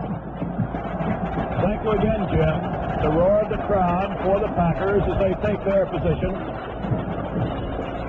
The last band entertaining here at halftime is still on the field, although down at the goal line to the left. The Packers have taken their position as they are about to receive their first kickoff of the day, because they kicked off at the start of the game, and leading by 24-0, of course, the Giants have not kicked off yet today. The deep end to receive for Green Bay, as they have been most of the year, will be Tom Moore and Herb Adderley. Tom from Vanderbilt, his second year. Adderley, a first-year player from Michigan State. The Giants are getting set to kick off, and the band is leaving the field.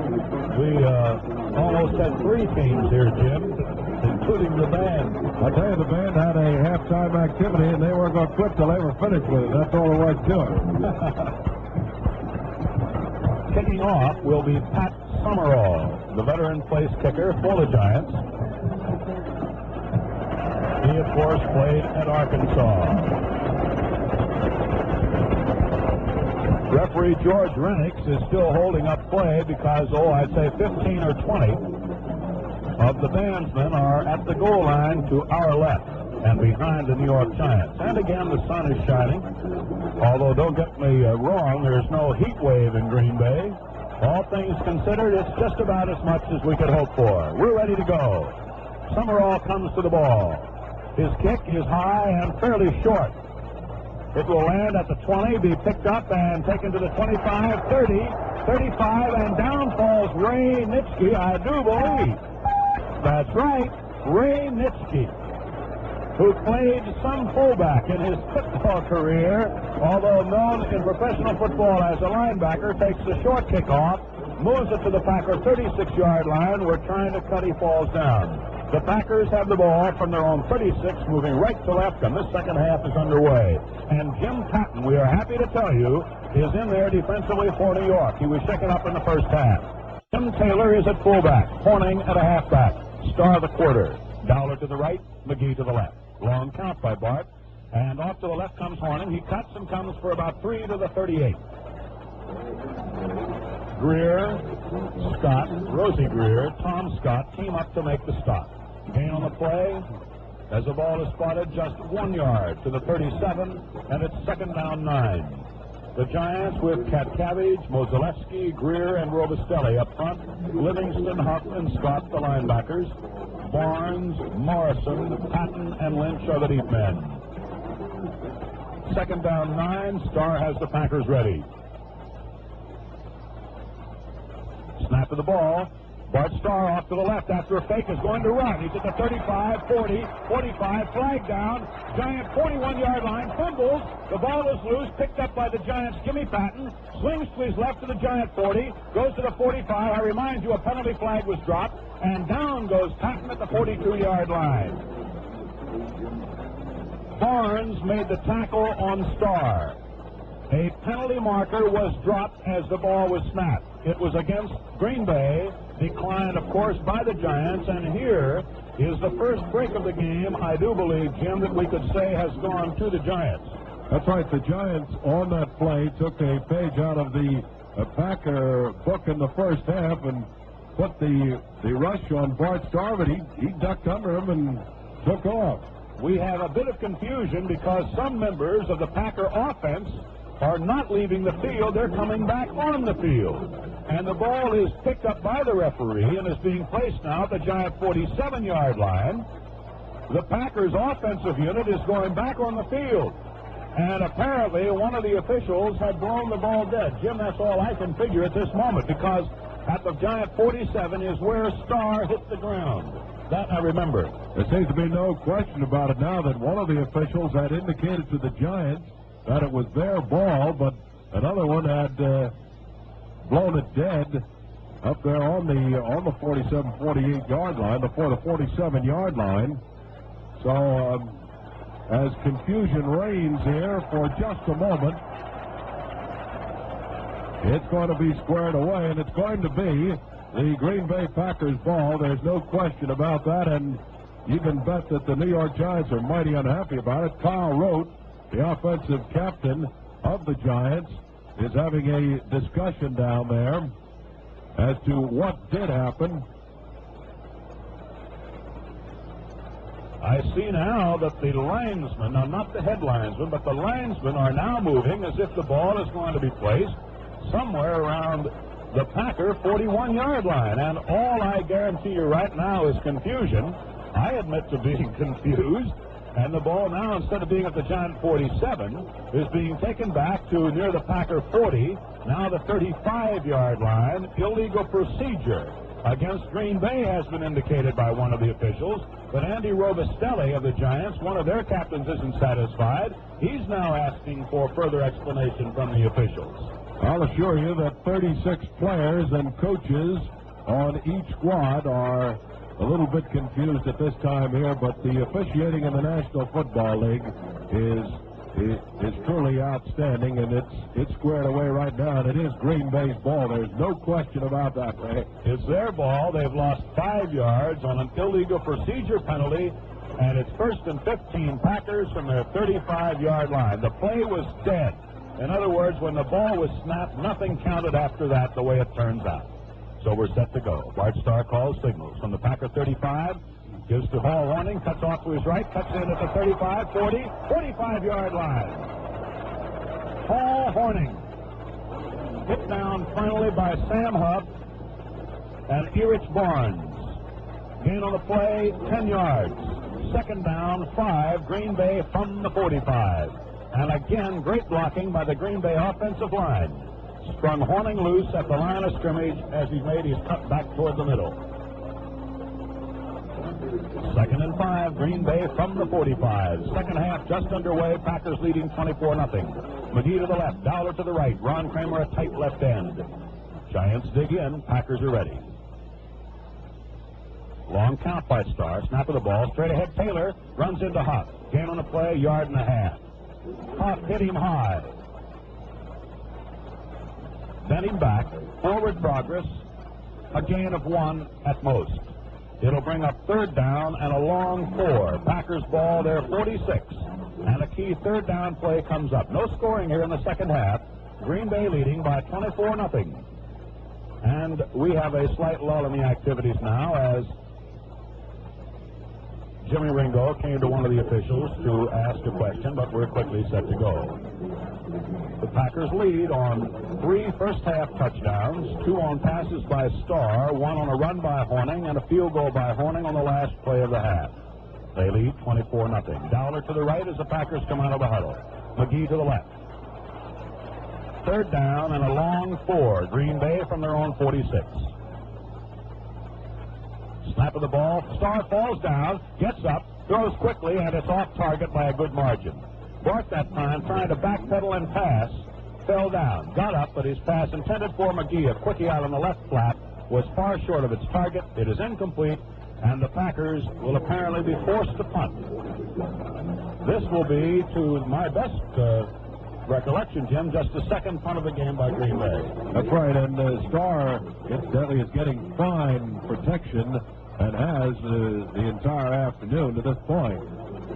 Wells and Morrison are deep for the anticipated punt by Boyd Dowler. The pass from center. The kick is partially blocked. It is going to land at the Giant 45, roll to the 40. It is picked up by one of the Giant linemen, Ray. It is fumbled now, and one of the Packers tried to go for the ball, but the Giants wind up with it near their own 40. That was Larry Hayes, a rookie from Vanderbilt, who picked up that partially blocked punt. But it went beyond the line of scrimmage. Hayes picked it up, fumbled, recovered by the Giants. New York has the ball, their own 41-yard line. It's amazing how things even out. It was near their own 41 a moment ago that the Giants apparently had the ball, although they did not. Connolly at quarterback wearing sneakers.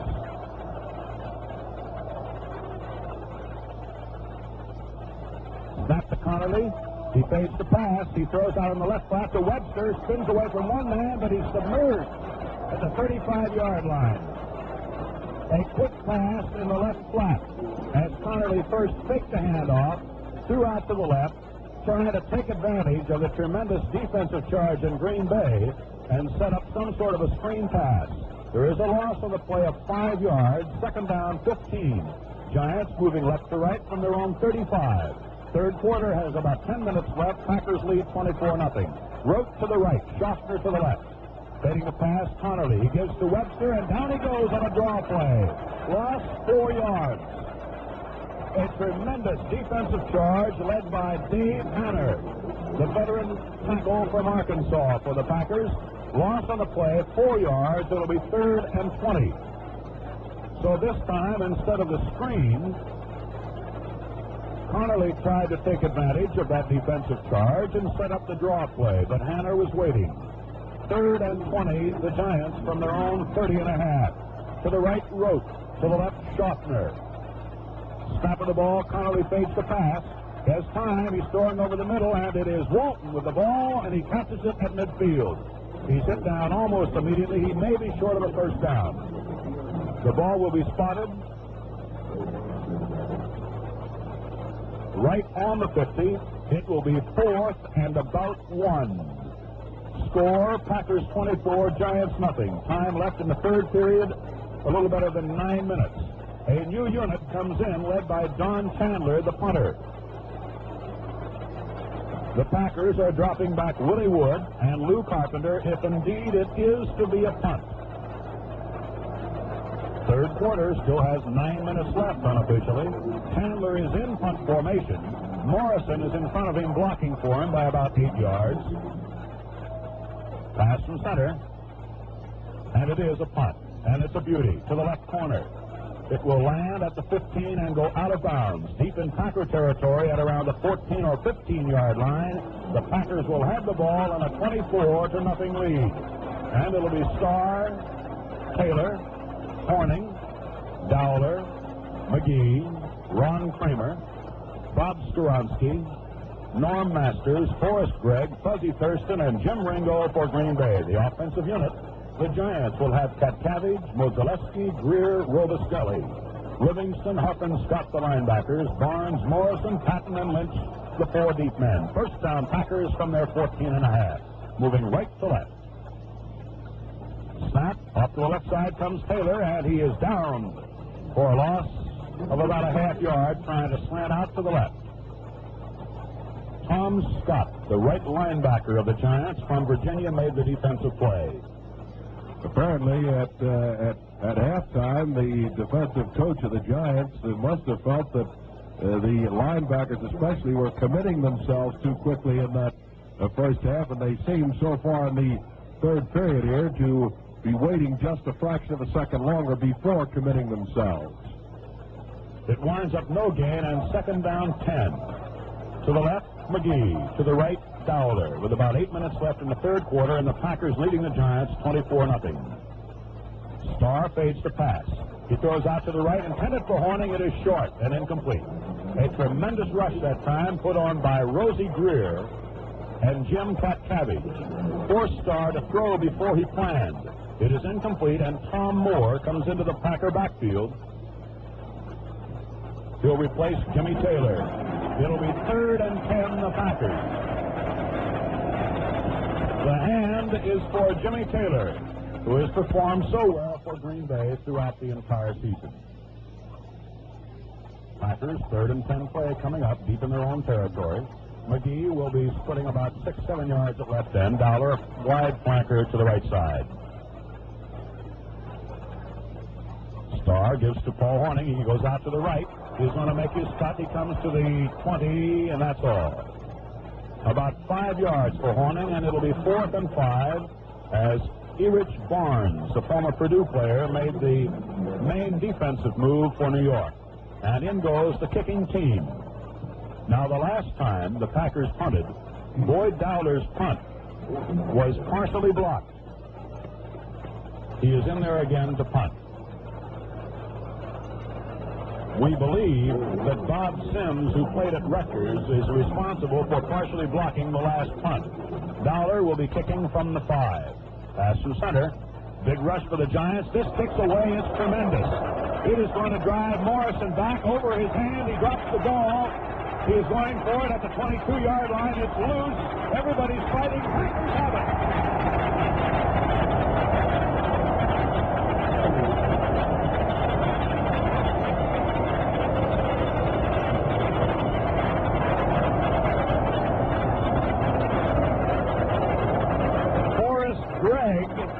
Recovered that punt as Joe Morrison, going backwards, saw the ball roll off his fingertips. Joe Wells tried to go for it. A 60-yard punt winds up being fumbled by New York, recovered by the Packers' Forrest Gregg. And so the Packers now have come up with 2 pass interceptions, and now the recovery of a fumble. First down, Green Bay at the Giant 22-yard line, far side of the field at the inbounds marker. Starr asks the crowd to be quiet. Tom Moore, straight ahead, finds a big hole, fights to the 20 to the 15-yard line. Hit down by Sam Huff. A quick opener behind blocking to the right side of the Packer line. Ringo, Masters, and Gregg. Forward progress.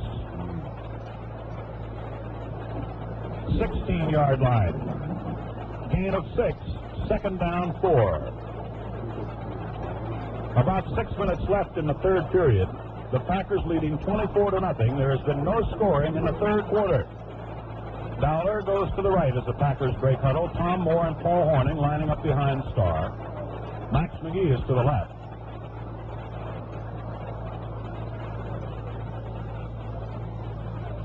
Ball is snapped. It is Paul Hornung going straight ahead. Fumble at the 15-yard line.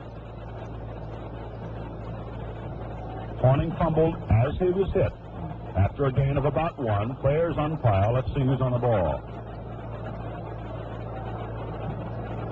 Packers apparently recovered. The ball will be spotted just nose of the ball over the 15. Norm Masters, I believe, fell on it. Gain of 1. Third down, 3. A little over 5 minutes left in the third period. Robestelli that time and Greer forced the fumble with their hard tackle of Hornung. 3rd and 3 at the Giant 15. Bart looks over the Giant defense. Snap of the ball. Takes on a run off to the right, throws instead, and it is batted down and almost intercepted by Barnes at the 5-yard line. That time, Starr wanted to hit Hornung, but his pass was off target, and Barnes grabbed the ball and threw it to the ground disgustedly because he was unable to hold on to the ball with an apparent sure interception within his grasp, and so the field goal kicking unit is on the field. Erich Barnes really hates himself on that one, Ray. Oh, boy. 4th down and 3, and Starr will hold for Hornung's apparent attempt at a field goal at the Giant 22. The ball will be placed. Ball is snapped, down, kick is in the air.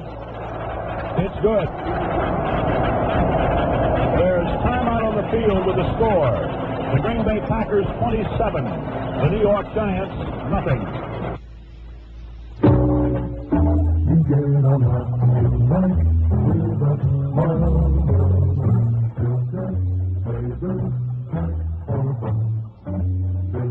Hey, wait a minute. I thought it was Filter Flavor Flip-Top Box. No, that's the old song.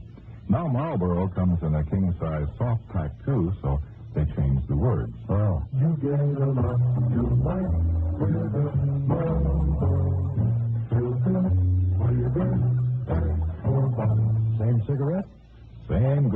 Marlboro flavor both ways. Some people like the soft pack, some like the box, so we give them a choice. Fits right into the song, too, doesn't it?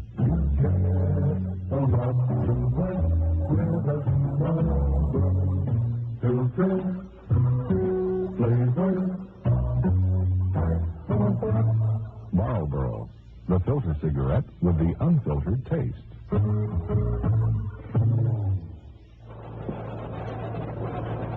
With about 5 minutes left in the third period, the Green Bay Packers' Ben Agajanian is about to kick off.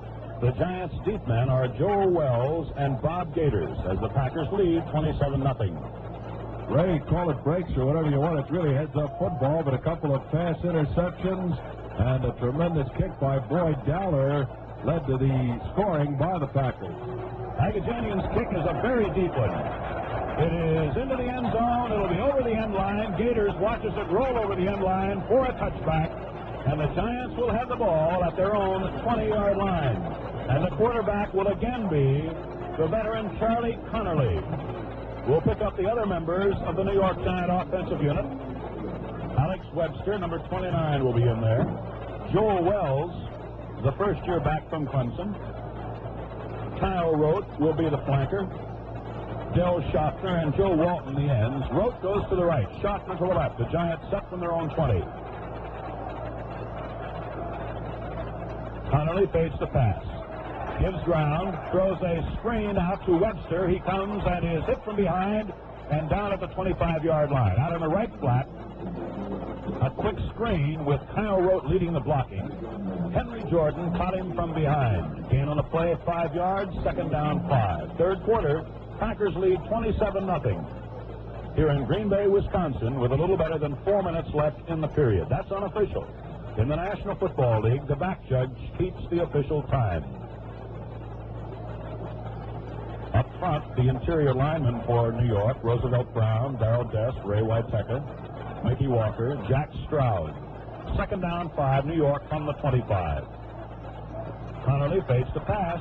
He's looking, he's throwing out to the left, and it is off the left hand of Joe Walton and incomplete, out of bounds at about the 42-yard line of New York. Curry and John Simak over to cover. Walton got his left hand on it, but that's all. 3rd and 5. 4 minutes left in the third period. Packers lead. Webster goes out. Phil King comes in, a change in the offensive backfield of New York. The only scoring here in the second half.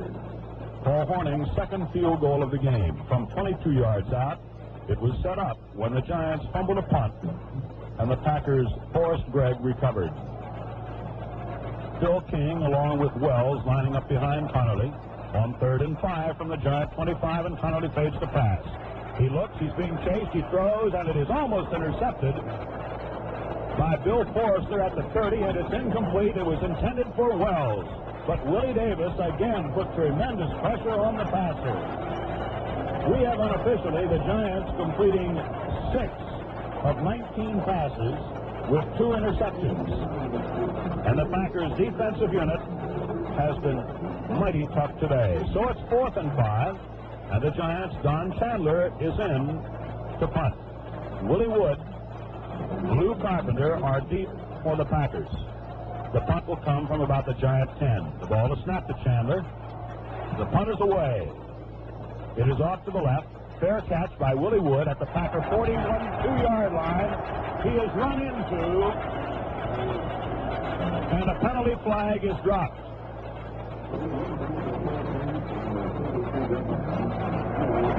A penalty is being measured against the Giants as Willie Wood was run into after signaling for a fair catch and making the catch.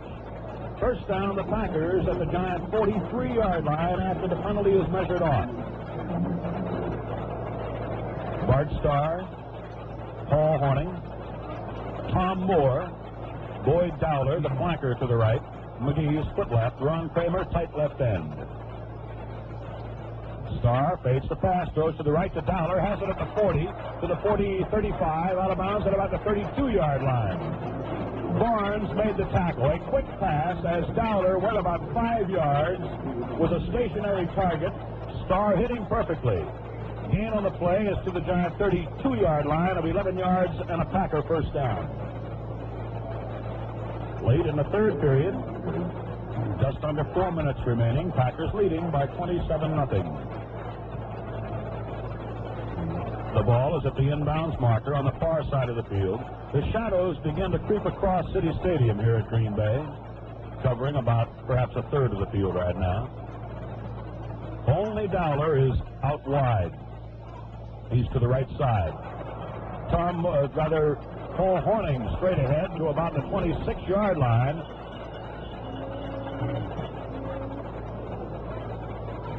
Andy Robustelli was the first to meet Hornung.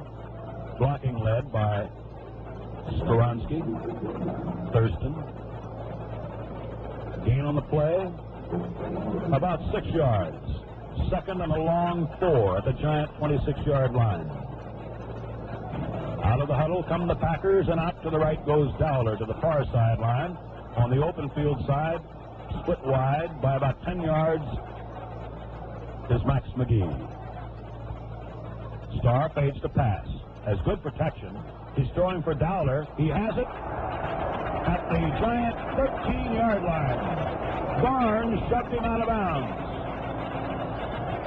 Dowler that time took that pass, and Jim, he couldn't have been more than inches inside that sideline.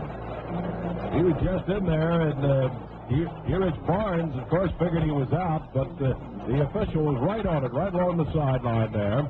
As he caught the ball, he did have it inbounds, definitely, and then stepped out after he had clear possession of the ball. The Packer drive continues on a first down at the Giant 13.5. Again to the right, Dowler, to the left, McGee.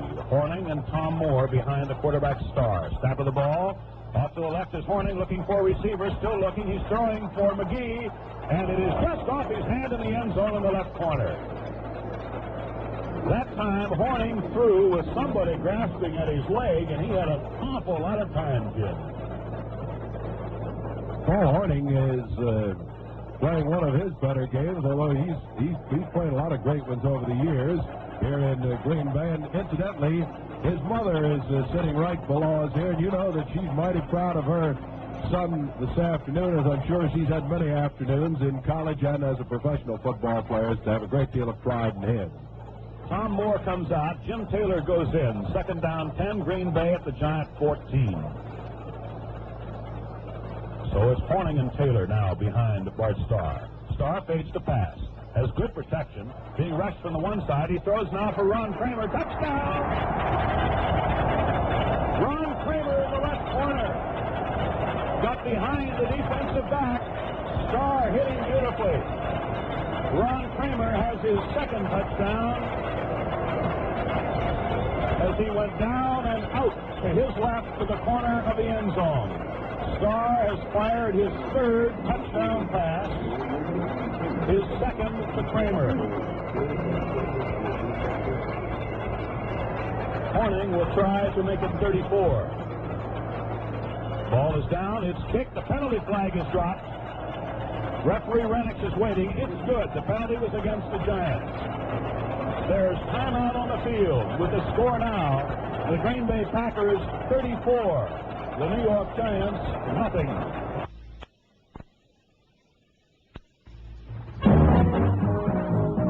If you know your pro football, you'll probably know the answer to this. Can you name the famous lineman who's now a big name in Major League Baseball? Be careful now. This question could fool you. While you're thinking of the answer. Why don't you settle back and have a full with smoke settle back? With a bottle full, make yourself comfortable whenever you smoke. Have a Marlboro cigarette. Who was that lineman? Cal Hubbard. Today he's the chief umpire of the American League, but from 1927 to 1936 he was an all-pro tackle with the Packers and the Giants. Now here's another one. What's the filter cigarette with the unfiltered taste? You guessed it, Marlboro.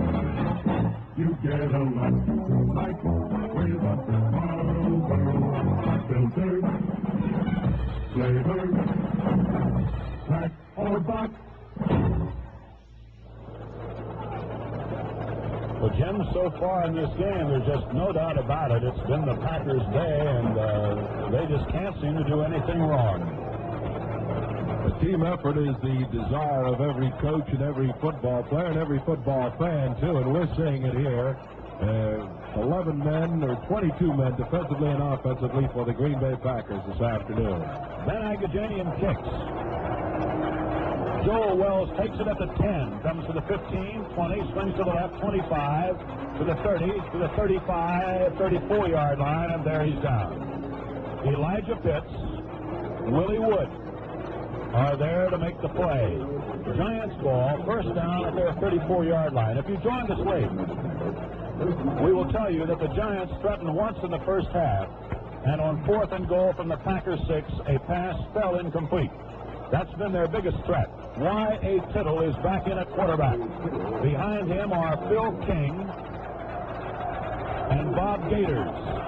And Tittle asks the crowd to be quiet. The referee joins him. The fans in Green Bay today, and I guess we should add the praise that Jim, understandably so, have so far had an awful lot to cheer about. Certainly have. People often wonder why a quarterback will do that, ask the fans to be quiet, and you've heard of audibles, and perhaps you wondered what that meant. He changes occasionally the offensive play when he comes up and looks over the defense. We're ready to go now. Y.A. Tittle looks over the defense. Giant ball there, 34, moving left to right, late third quarter. Packers lead 34-0. Tittle fades, throws to Kyle Rote in the right flat. He fumbles, and the ball is recovered. First by a Packer, then a Giant is on it, and it's the Giants' ball at their own 48. Joe Walton winds up with the ball. The pass was to Rote, ruled complete. When tackled, fumbled, one of the Packers, Tom Bettis, was on the ball. He slid off. Joe Walton was down on the spot. Giant ball. Fine effort by Joe Walton. Incidentally, he was about 10 yards away, but he just never gave up that he had a chance to get that ball, and he dove on it. It's a Giant first down at the Giant 48. To the right, Rote, to the left, Schaffner, and fading the pass, Y.A. Tittle. He throws, and it is complete to Schaffner. He's at the Packer 40. He's at the 32-yard line, and down he goes at the 34-yard line. Del Schaffner is hit by Tittle, and the Giants are on the move. Willie Wood makes the tackle. First down, New York. Forward progress ruled the Packer 32-yard line. About a minute left in the third period. Giants desperately trying to get in there for a score. They trail 34-0 with just about a minute unofficially left in the third quarter. Y.A. Tittle back at the helm as he was at the start of the game. Schaffner splits to the left side. Kyle Rote flanks right. Now they go into a spread formation, strong to the left. Tittle fades, tries to hand off, falls down at the 39-yard line. Tittle that time faking a handoff to the only back who had lined up behind him, that was Bob Gators, fell down. Loss on a play from the 32 to the 39 of 7 yards, second down 17, and only seconds remaining according to the scoreboard clock in the third period. Bart Starr has thrown 3 touchdown passes. Horning has run for another. Horning has kicked 2 field goals and has converted successfully after every 6-pointer. The Giants break huddle on 2nd and 17 from the Packer 39. The Giants moving left to right and looking into the sun. Schaffner to the left and Rote to the right. Tittle throws quickly to Schaffner. He catches it, gets away from one man, and he is going to be hit down at the 31-yard line by Willie Wood. A quick pass, Tittle to Schaffner, running a slant in from his split left-end position. Gain on the play to the 31-yard line of 8 yards, third down and 9. And we may not have time for another play in this period. There's the gun. That's the end of the third quarter with the score. The Green Bay Packers 34, the New York Giants nothing. The third quarter has been brought to you by Marlboro, the filter cigarette with the unfiltered taste. Why don't you settle back with a Marlboro? You know, it takes mighty good makings to give you unfiltered taste in a filter cigarette, and that's what you get in the famous Marlboro recipe. Plenty rich, plenty mild, through the pure white select rate filter. So relax, settle back with a Marlboro. You get a lot to like filter, flavor, pack, or box. Marlboro. The fourth quarter is brought to you by Ford, maker of the Galaxy. The Ford Galaxy can outperform the most expensive American luxury cars and does it in a whisper. Why not see the elegant 62 Galaxy now? See for yourself what Galaxy can do with the brand new high-performance Thunderbird engine. And see for yourself how Galaxy can save you the time and trouble of frequent car servicing. Your Galaxy will require servicing only twice a year or every 6,000 miles. See the elegant 62 Galaxy now at your Ford dealer. We pause 10 seconds for station identification. This is WGY Schenectady.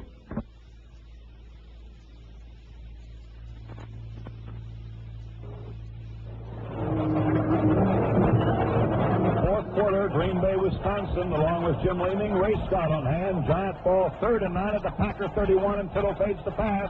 He's throwing out in the right flat. It is incomplete. It was overthrown at the 15-yard line. Intended receiver Kyle Rote. It fell incomplete. It will be 4th down and 9. Y.A. Tittle at quarter. Phil King and Bob Gators in running back position most of the time. Although the Giants have gone into what I have referred to, Jim, for want of a better phrase, quite frankly, as a spread formation, which sees only the one running back in position actually to take a handoff from the quarterback, as they have moved either strong right or strong left, moving the other back out as an actual inside flanker. 4th down, 9, Giant ball. Out to the right, Rote, to the left, Schaffner. Now it is Walton splitting out more to the right. They're in the spread, strong to the right, Tittle fades the pass. He has a little bit of time, but not. Down he goes at the 40-yard line. Willie Davis, Dave Hanner, Bill Quinlan, Y.A. Tittle that time, in all honesty, just never had a chance. It appeared for a second that he was going to get that pass away, but right about then, Hanner was the first to meet him, and down he went, and this Packer defensive unit has given the ball over to the offense. Green Bay ball, 1st down at their 40, and the Packers defense has been just tremendous so far, Jim. Davis must get a big pat on the back from Coach Vince Lombardi after the ball game that he's played today defensively. Moore and Horning are behind Starr. Moving left to right, it is Horning trying to go off the left side, and it's no gain. Horning, the second man through. Hit down by Jim Katkavich. Forward progress to 40, although Horning was eventually wrestled back about 4 yards by Jim Katkavich. No gain, 2nd down 10. Early 4th quarter from Green Bay, Wisconsin. The National Football League's championship game has seen the Packers so far play just about as sharp a game as you'd ever see anybody play anywhere. Starr has the team set. 2nd and 10 from Green Bay's 40. Pitch to the left to Tom Moore, trying to go wide, gets away from one man, is wrestled down for a loss of 35 by 2 more. A loss of 5 at the 35, I should say. Dick Lynch first to meet him. Sam Huff helped pin him down. Tom Scott there as well. Loss of 5, 3rd and 15. In the second half, the Packers have scored 10 points. Jim Taylor goes into the game. He'll be in the Packer backfield. Tom Moore will come out. The clock showing a little better than 13 minutes left in the contest. The hand you hear in the background is for Tom Moore. 3rd and 15. Green Bay from their own 35. To the left, McGee. To the right, Dowler. And Starr fades the pass. Straight back, right over the middle of Horning. He's at the 40, 45, 48. He'll be short of a 1st down by about a yard. A quick pass over the middle as Horning worked himself free. He is finally tackled by Joe Morrison and Sam Huff. And getting up very slowly is going to be Sam Huff. Horning tried to help him to his feet as it'll be 4th and about 1. And anticipating a punt, Joe Morrison will be dropping back along with Joe Wells. And Dowler will punt from about the Green Bay 35-yard line with about 12 and a half minutes left in the game. Pass from center. The kick is away. It's end over end. Fair catch at the Giant 20 by Joe Morrison. Giants will have the ball at the 21 as the ball is spotted. Let's see who the Giant quarterback will be. It'll be Y.A. Tittle. Y.A. Tittle will be in the backfield as quarterback. Phil King will be at one position. We'll see if it's going to be Gators or Wells at the other. Alex Webster, who was hampered a bit by injuries several games ago, has not played very much today since early in the game. Snap of the ball, fading the pass is Tittle. He's looking, he's throwing deep for Schaffner, and Whittington intercepts. He is being wrestled all the way back to the Packer 20-yard line by Schaffner. Jess Whittington, matching Schaffner stride for stride, took the ball away from him. Their third interception. Green Bay has the ball. And Jim, I think the folks would be interested in that little piece of paper that was just handed us. Well, the paid attendance here today, 39,029. This is a record Green Bay crowd. Actually, it's above the capacity of the stadium here because of the temporary seats which have been installed for this championship game. First down, Green Bay at their own 38.5-yard line. That's where the ball was spotted. That's where it was intercepted. Starr throws quickly to Dowler. He drops it in the right flat. Tempers flare for a moment as Barnes and Huff and Dowler had a difference of opinion. It is merely an incomplete pass. The officials immediately take over. It'll be 2nd and 10, Green Bay, from their own 38.5-yard line. Early in the fourth quarter, Green Bay leading by a score of 34-0. Ball at the inbounds marker, near side of the field. Out to the right, Dowler. To the left, McGee. Horning is in the backfield along with Tom Moore. About a 6-man Giant line as Huff moves right into that line right now. Off to the left is Tom Moore across the 40 to about the 42-yard line. He's hit upright by Huff and Morrison. Forward progress will be spotted. Let's see. The ball will be placed down at the 41-yard line.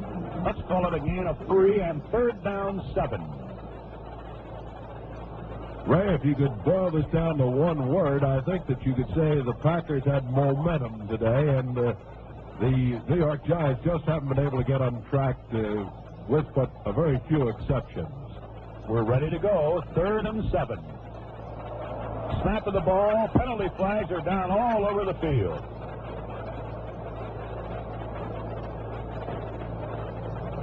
We'll watch the referee. I saw at least 3 markers down. The penalty is against New York. 5 yards. Ball placed down at the 46. Offside indicated. It will be 3rd and now about 2 instead of 3rd and 7.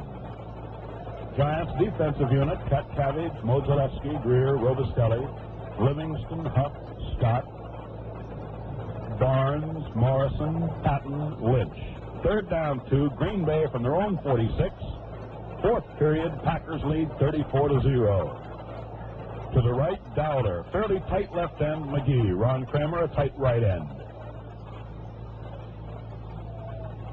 Starr takes to the first man, gives to Horning. He goes to midfield to the Giant 47. Picking his way beautifully behind a tremendous offensive charge by that line led by Forrest Gregg this time. Gregg in front of the ball carrier. First down, Green Bay at the Giant 47-yard line. Tom Moore comes out of the game for Green Bay.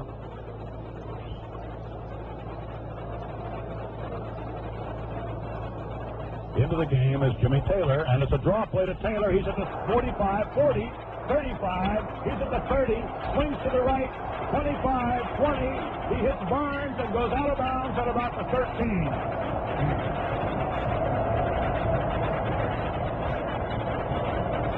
A draw play to Jimmy Taylor. Jim went straight ahead, swung to the right, moved to the 14-yard line. Green Bay has another first down. Jim? On that play, Ray, Jim had a scarcity of blockers, but the couple that he had out ahead of him, he certainly used them well in gaining about 10 or 15 extra yards with the use of those couple that he had out there with him. 32 yards for Taylor. First down, Green Bay at the Giant 14. Starr gives to Horning. He swings to his left. He is going to be down at the 20-yard line for a loss of 6. As Andy Robustelli, playing defensive right end beautifully, turned the play in and helped make the tackle at the same time with Dave then from Cabbage. Huff. Loss of 6. Second down, and now 16 Green Bay from the Giant 20 with about 9.5 minutes left in this championship game. And the Packers leading by 34-0. Bart Starr, directing a beautifully diversified Green Bay attack, has used just about every weapon in the arsenal created by Vince Lombardi and his staff to score today. To the left, McGee. To the right, Dowler on second down, 16 at the Giant 20. And Starr fades the pass, throws out to the right to Horning behind blockers. He cuts at the 20, goes to the 15, drives to the 12. A quick flip in the right flat behind a screen of blockers of Dowler, Masters, Ron Kramer. Making the tackle, Dick Modzelewski. Gain on the play, 8 yards. It will be third and a long 7 at the Giant 12. Perhaps 8 would be closer to correct. Starr allowed the rush, flipped to Horning, gain to the 7. Starr fades the pass, has time, looks, he's throwing to the corner for Kramer. It is incomplete at the goal line. Joe Morrison defending in the left corner. It will be fourth down. The kicking unit comes in. Horning has been successful today from the 17-yard line and from the 22-yard line with field goal attempts. He is 2 for 2. The ball will be placed down. I believe I said at the 7. I beg your pardon. It was at the 12-yard line that play started, but it is fourth down and about 8. And Starr will be in holding position from about the Giant between the 19 and 20-yard line, an angle off to the right. Ball is snapped, down, kick in the air. It's good. There's timeout on the field with the score. The Green Bay Packers 37. The New York Giants nothing. It's the Galaxy, Sports New Galaxy, features of the future now. Beautifully built to be even more service-free. Twice a year maintenance that made it pop. See the Galaxy, Sports New Galaxy. Elegance with power to clear. The Thunderbird Silent Roadster for people in the The Galaxy will go 30,000 miles between major lubrications, 6,000 miles between oil changes and minor lubrications. Beautifully built to be even more service-free. Twice a year maintenance that made it pop. See the Galaxy, Sports New Galaxy. There are 2 of them to see. The Galaxy 500 and Galaxy 500. Now, at your Ford dealers.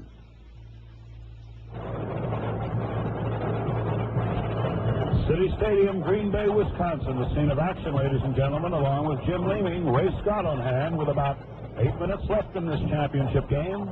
And the Green Bay Packers leading by a score of 37-0, and Ben Agajanian preparing to kick off. Ray, we've had a cold day, but actually it's turned into a very beautiful day. With few exceptions, the sun has been bright and shining.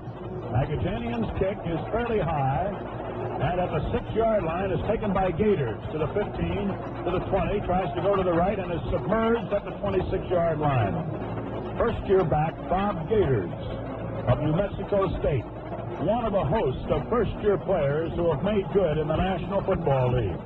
Bob Gators, 5'11", 215, played in New Mexico State. The Giants will go with Y.A. Tittle at quarterback. From their own 26-yard line, inbounds marker, far side of the field. Y.A. Tittle has Webster back in the backfield now. First we've seen him in a long while.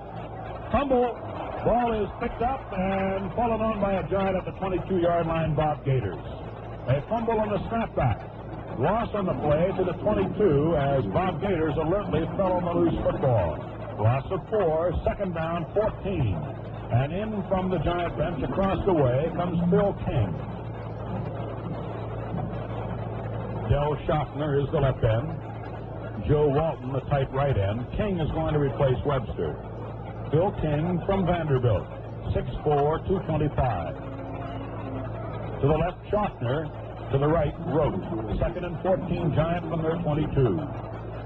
Tittle fades to pass. Gives ground, throws over the middle. It is complete to Schaffner, tackled immediately by Jess Whittington at the Giant 36-yard line. First down, very close to a first down. Yes, now signaled first down at the Giant 36. The clock is running with about 7 minutes left in the game. The Packers lead by 37-0. In what has so far been truly a team effort. Perhaps we should say a squad effort. Offense as well as defense. Tittle has the Giants set. Fades to pass. He's rushed. He throws out to the right flat. It is in and out of the hands of Rote and incomplete. And Tittle that time was rushed unmercifully by Bill Quinlan and Ray Nitschke. Bill, into the game goes the veteran M. Tunnell. He's going to replace John Simak. And the hand is for Simak. Veteran M. Tunnell playing against the team for whom he performed so well for so many years. It is second and 10. Tittle fades the pass. Nope, he's going to hand off on a draw play instead to Phil King. Loss of 2 yards. Bill Quinlan had it spotted and made the tackle. Loss of 2, it'll be third and 12. M. Tunnell has played 14 years. This is his 14th year in the National Football League from the University of Iowa. And Jim, he is a great one. He's one of the old pros in the league. He and Y.A. Tittle is in his 14th season, too. It is third and 12. It's a spread to the right. Tittle fading the pass. Throwing out to the right, intended for Rote. Intercepted by Greminger, and he drops the ball. He had it for an instant, and I do believe, Jim, that Kyle Rote looked directly into the sun's rays and never saw that football. The ball is not only the sun at that time, but the ball is very, very hard to hold on to out there today. And the Giants, of course, have had more difficulty holding on to it than have the Green Bay Packers here today.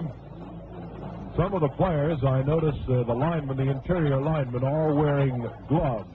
And on the defensive unit, quite a number of them are. It is 4th and 12, and Chandler is in to punt. Takes the pass from center. His punt is away. It is going to land at the Packer 37, and will be allowed to roll free by Lou Carpenter and Willie Wood, and it will be blown dead at the Packer 25-yard line, where Green Bay will take over the ball. A first down at their own 25-yard line. And you know, one of the former Packer greats who wanted so very much to be here today, who has stayed on in Green Bay since his playing days, I'm talking about Ted Fritsch, who coaches in Green Bay's Premontory High School. They tell me he had to be restrained by the doctor. He was seriously ill, but the doctor had to actually force him to stay home, and I know how much he wanted to be here today. First down, Green Bay. Star pitches to Tom Moore, comes to the outside to the right, cuts behind a good block, and is nailed at the 31-yard line. Quick pitch to Tom Moore behind a block by Ken Iman, who is in the game in the offensive line for Green Bay. Tackled by Barnes. Ron Kramer is being replaced. Paul Hornung comes out. Listen to the ovation for Hornung.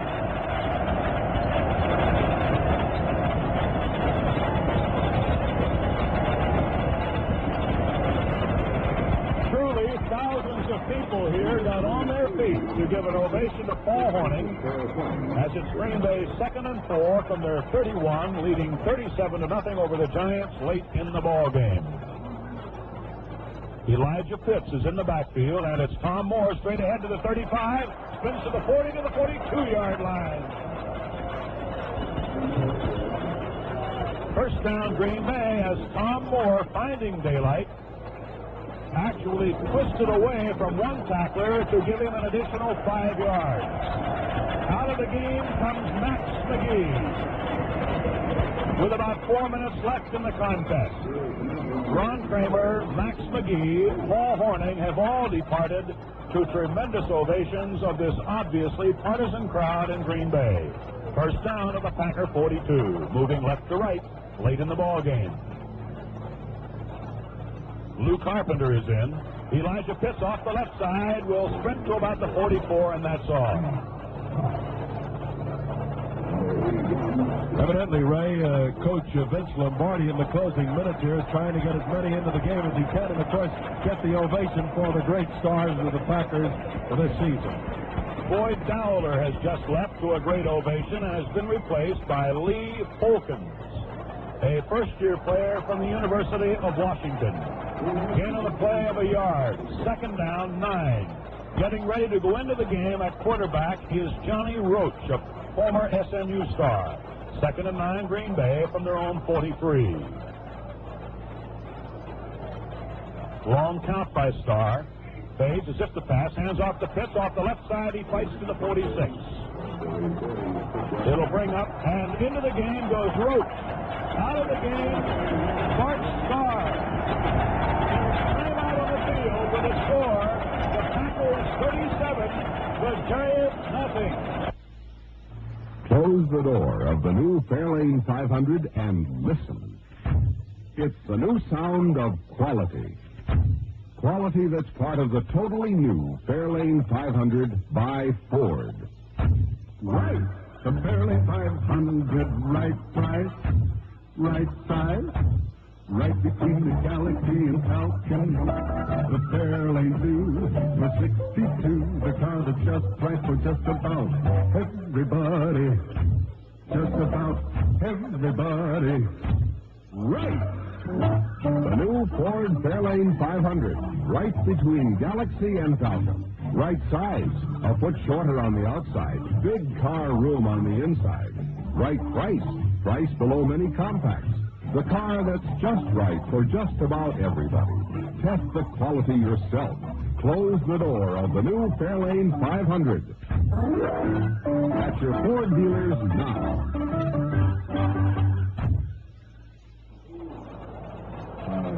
Elijah Pitts just swung out to the right and lost a couple of yards for Green Bay. And on 4th down coming up, Boyd Dowler is in the punt. The Giants are going to drop back Joel Wells and Joe Morrison in twin safety. And I see right now, Ray, both the benches are being given the 2-minute warning, and in order to be able to pick out the outstanding player, as far as the Packers were concerned today, would be a most difficult job.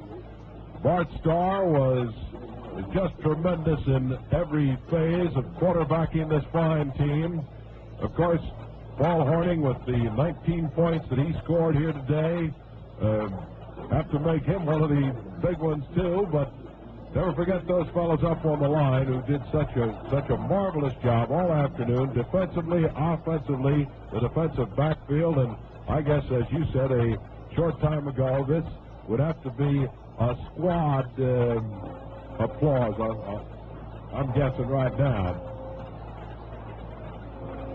You're so right, Jim, and a tremendous tribute not only to the Packer coaching staff, but the Packer fans who have supported this game so very well. Boyd Dowler is in the punt. Wells and Morrison back to receive. The punt's away. A tremendous boot is going to land at the Giant 5, roll dead at around the 9-yard line, where it'll be grabbed by Herb Adderley. A another tremendous punt by Boyd Dowler is down by first-year back Herb Adderley. There's time out on the field with the score: the Packers 37, the Giants nothing. Now here's a commercial with a twist. The Falcon twist.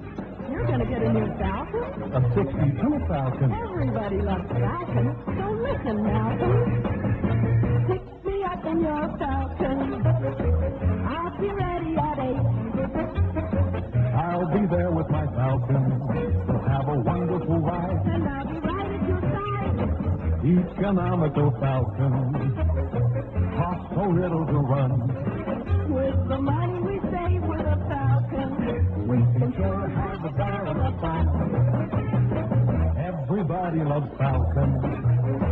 Lots of reason to vote. But you get more from a Falcon. The car America loves the most. It's America's favorite, so economical, low price compact car. Oh, Malcolm. Go to your Ford dealer. You'll be welcome, Malcolm.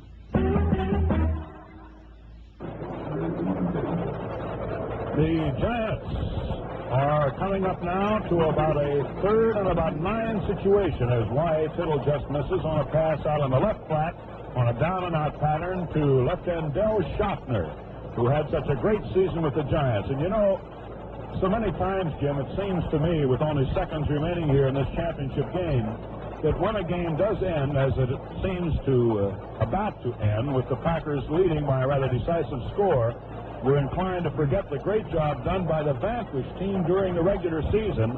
And there's no doubt about it, as the Giants now go into their version of the shotgun. Tittle is back in a short punt formation. He's going to pass from near the goal line to the right flat. It is intercepted by Herb Adderley at the 30. He goes to the Giant 25, swings to the 20. He's going to try and turn the corner. He does. He goes to the 15-yard line. Herb Adderley comes up with the Packers' 4th pass interception of the game. Y.A. Tittle passing out of Jim what I would call the Giant version of the highly publicized San Francisco 49er shotgun offense, finds Herb Adderley, the rookie from Michigan State, intercepting. And my goodness, what a ball-hawking job this Packer defense has done today. They certainly have. As a matter of fact, on that play, one more block and Herb Adderley might have been gone all the way. First down, Johnny Roach at quarterback. Tom Moore at left half. Roach trying to sneak straight ahead. Lou Carpenter's in the backfield. Time just running out. Packers content to hold on to the ball. The crowd time counts off the seconds. New Year's Eve in Green Bay, Wisconsin is going to be something. No more time remains. There's the gun. That's the end of the game with the final score. The Green Bay Packers 37. The New York Giants nothing. We'll be back in a moment with the final wrap-up of today's game. Fans, how long has it been since you've driven a Ford? Today there are 4 classes of cars, and only Ford has all 4. First, there's the Compact Falcon, America's lowest price 6-passenger car. Over 1 million proud owners prove it's still America's most popular compact car. Next, the Ford Fairlane, available with Ford's famous V8 power. It's in a class by itself, right between the compacts and the big cars, with the best features of both: big car room, ride, and performance. Compare savings and maneuverability, and a price tag below many compacts. The third, or full-size class, is the elegant Galaxy with its optional super high-performance Thunderbird engine. Galaxy will outperform America's most expensive cars, yet requires servicing only twice a year or every 6,000 miles. Fourth, for the people who want the very finest, the Thunderbird. Now in 4 outstanding models. How long has it been since you've driven a Ford? Whatever you're looking for in a car, look to the long Ford line at your Ford dealer. Right? right, Jim Leeming. Realizing that many of you did not have a chance to follow this game from its inception, we'll do our very best to pick out very quickly the highlights of this game. We tell you first, this is the 5th shutout ever recorded in a championship game. The last time it was turned in, the Philadelphia Eagles defeated the Chicago Cardinals in 1948 by 7-0, and the following year shut out the Los Angeles Rams 14-0, and until today, that's the last time it was performed in championship play. And as it turns out, and I guess perhaps, Jim, it might be a justice of some sort, it is turned in, the shutout by the second quarter, climaxed an 80-yard drive, went in from 6.5 yards out, converted it to 7-0. A pass interception in the second quarter by Ray Nitschke at the Giant 34, found Bart Starr several plays later, hitting Boyd Dowler with a 13-yard scoring pass. Horning's extra point made it 14-0. Hank Greminger came up with a pass interception at the Giant 36 in the second quarter. From 14 yards out, Bart Starr, a few plays later, hit Ron Kramer, who was certainly most impressive today. He hit him with a touchdown pass. Horning's extra point made it 21-0, and then Horning added a field goal on the final play of the first half to make it 24-0 as the only Giant threat found a Giant pass falling incomplete on 4th down from the Green Bay 6-yard line. As it turned out, that was to be as close as the Giants were to get today. In the third period, with 5 minutes and 5 seconds left, Forrest Gregg, after recovered a fumble by the Giants, and with about 5 minutes left, Paul Horning added another field goal. This from 22 yards, it was 27-0. Bart Starr found Ron Kramer with another scoring pass. This one of 14 yards with a couple of minutes left in the third period. That made it 33-0, and Horning's extra point made it 34. The only scoring in the fourth quarter, Paul Horning's 19-yard field goal to finish the scoring by a score of 37-0. Jim, that's about the way I would wrap up things this afternoon. There is one thing that I would like to say, though. I touched on it briefly a moment ago, and I mean this as we pay tribute to Allie Sherman and the New York Giants. So many times, the last sight of a particular athletic team is the one that you remember, and it's so easily to forget that the Giants had a truly great season with a team that was not rated of championship timber to come on and win the tough Eastern Division. And although the Packers won today by the shutout margin of 37-0, we would be remiss if we didn't pass along credit for their tremendous regular season to Allie Sherman and his New York Giants. We wish to thank our spotters today, Bill Kelly, who spotted the New York Giants, Bob Buell, who spotted the Green Bay Packers. Our engineer today was Dan Hozak. Our producer was Johnny Earp. And we're speaking for both Jim Leeming and yours truly, Ray Scott. Once again, the final score was Green Bay 37 and the New York Giants nothing. The first half of this game was brought to you by the Savings and Loan Foundation, which invites you to start the new year right by opening a savings account at your nearby Insured Savings and Loan Association. Remember, it pays to pay yourself first. You can do this by saving a little out of each paycheck at your nearby Insured Savings and Loan Association, where your savings earn excellent returns to help them grow. Join the 29 million smart Americans who now have savings accounts at Insured Savings and Loan Association. The third quarter was brought to you by Marlboro, the filter cigarette with the unfiltered taste. Plenty rich, plenty mild. So why don't you settle back and enjoy a Marlboro? With this one, you get a lot to like. Filter, flavor, pack, or box. Marlboro. And the fourth quarter was brought to you by Ford, the only manufacturer to offer 6,000-mile or twice-a-year maintenance. The Ford Galaxy, for example, goes 30,000 miles between major lubrications, 6,000 miles between oil changes and minor lubrications. So see your Ford dealer, get the facts on twice-a-year maintenance. This has been an NBC Radio Sports Network presentation. This is the NBC Radio Network.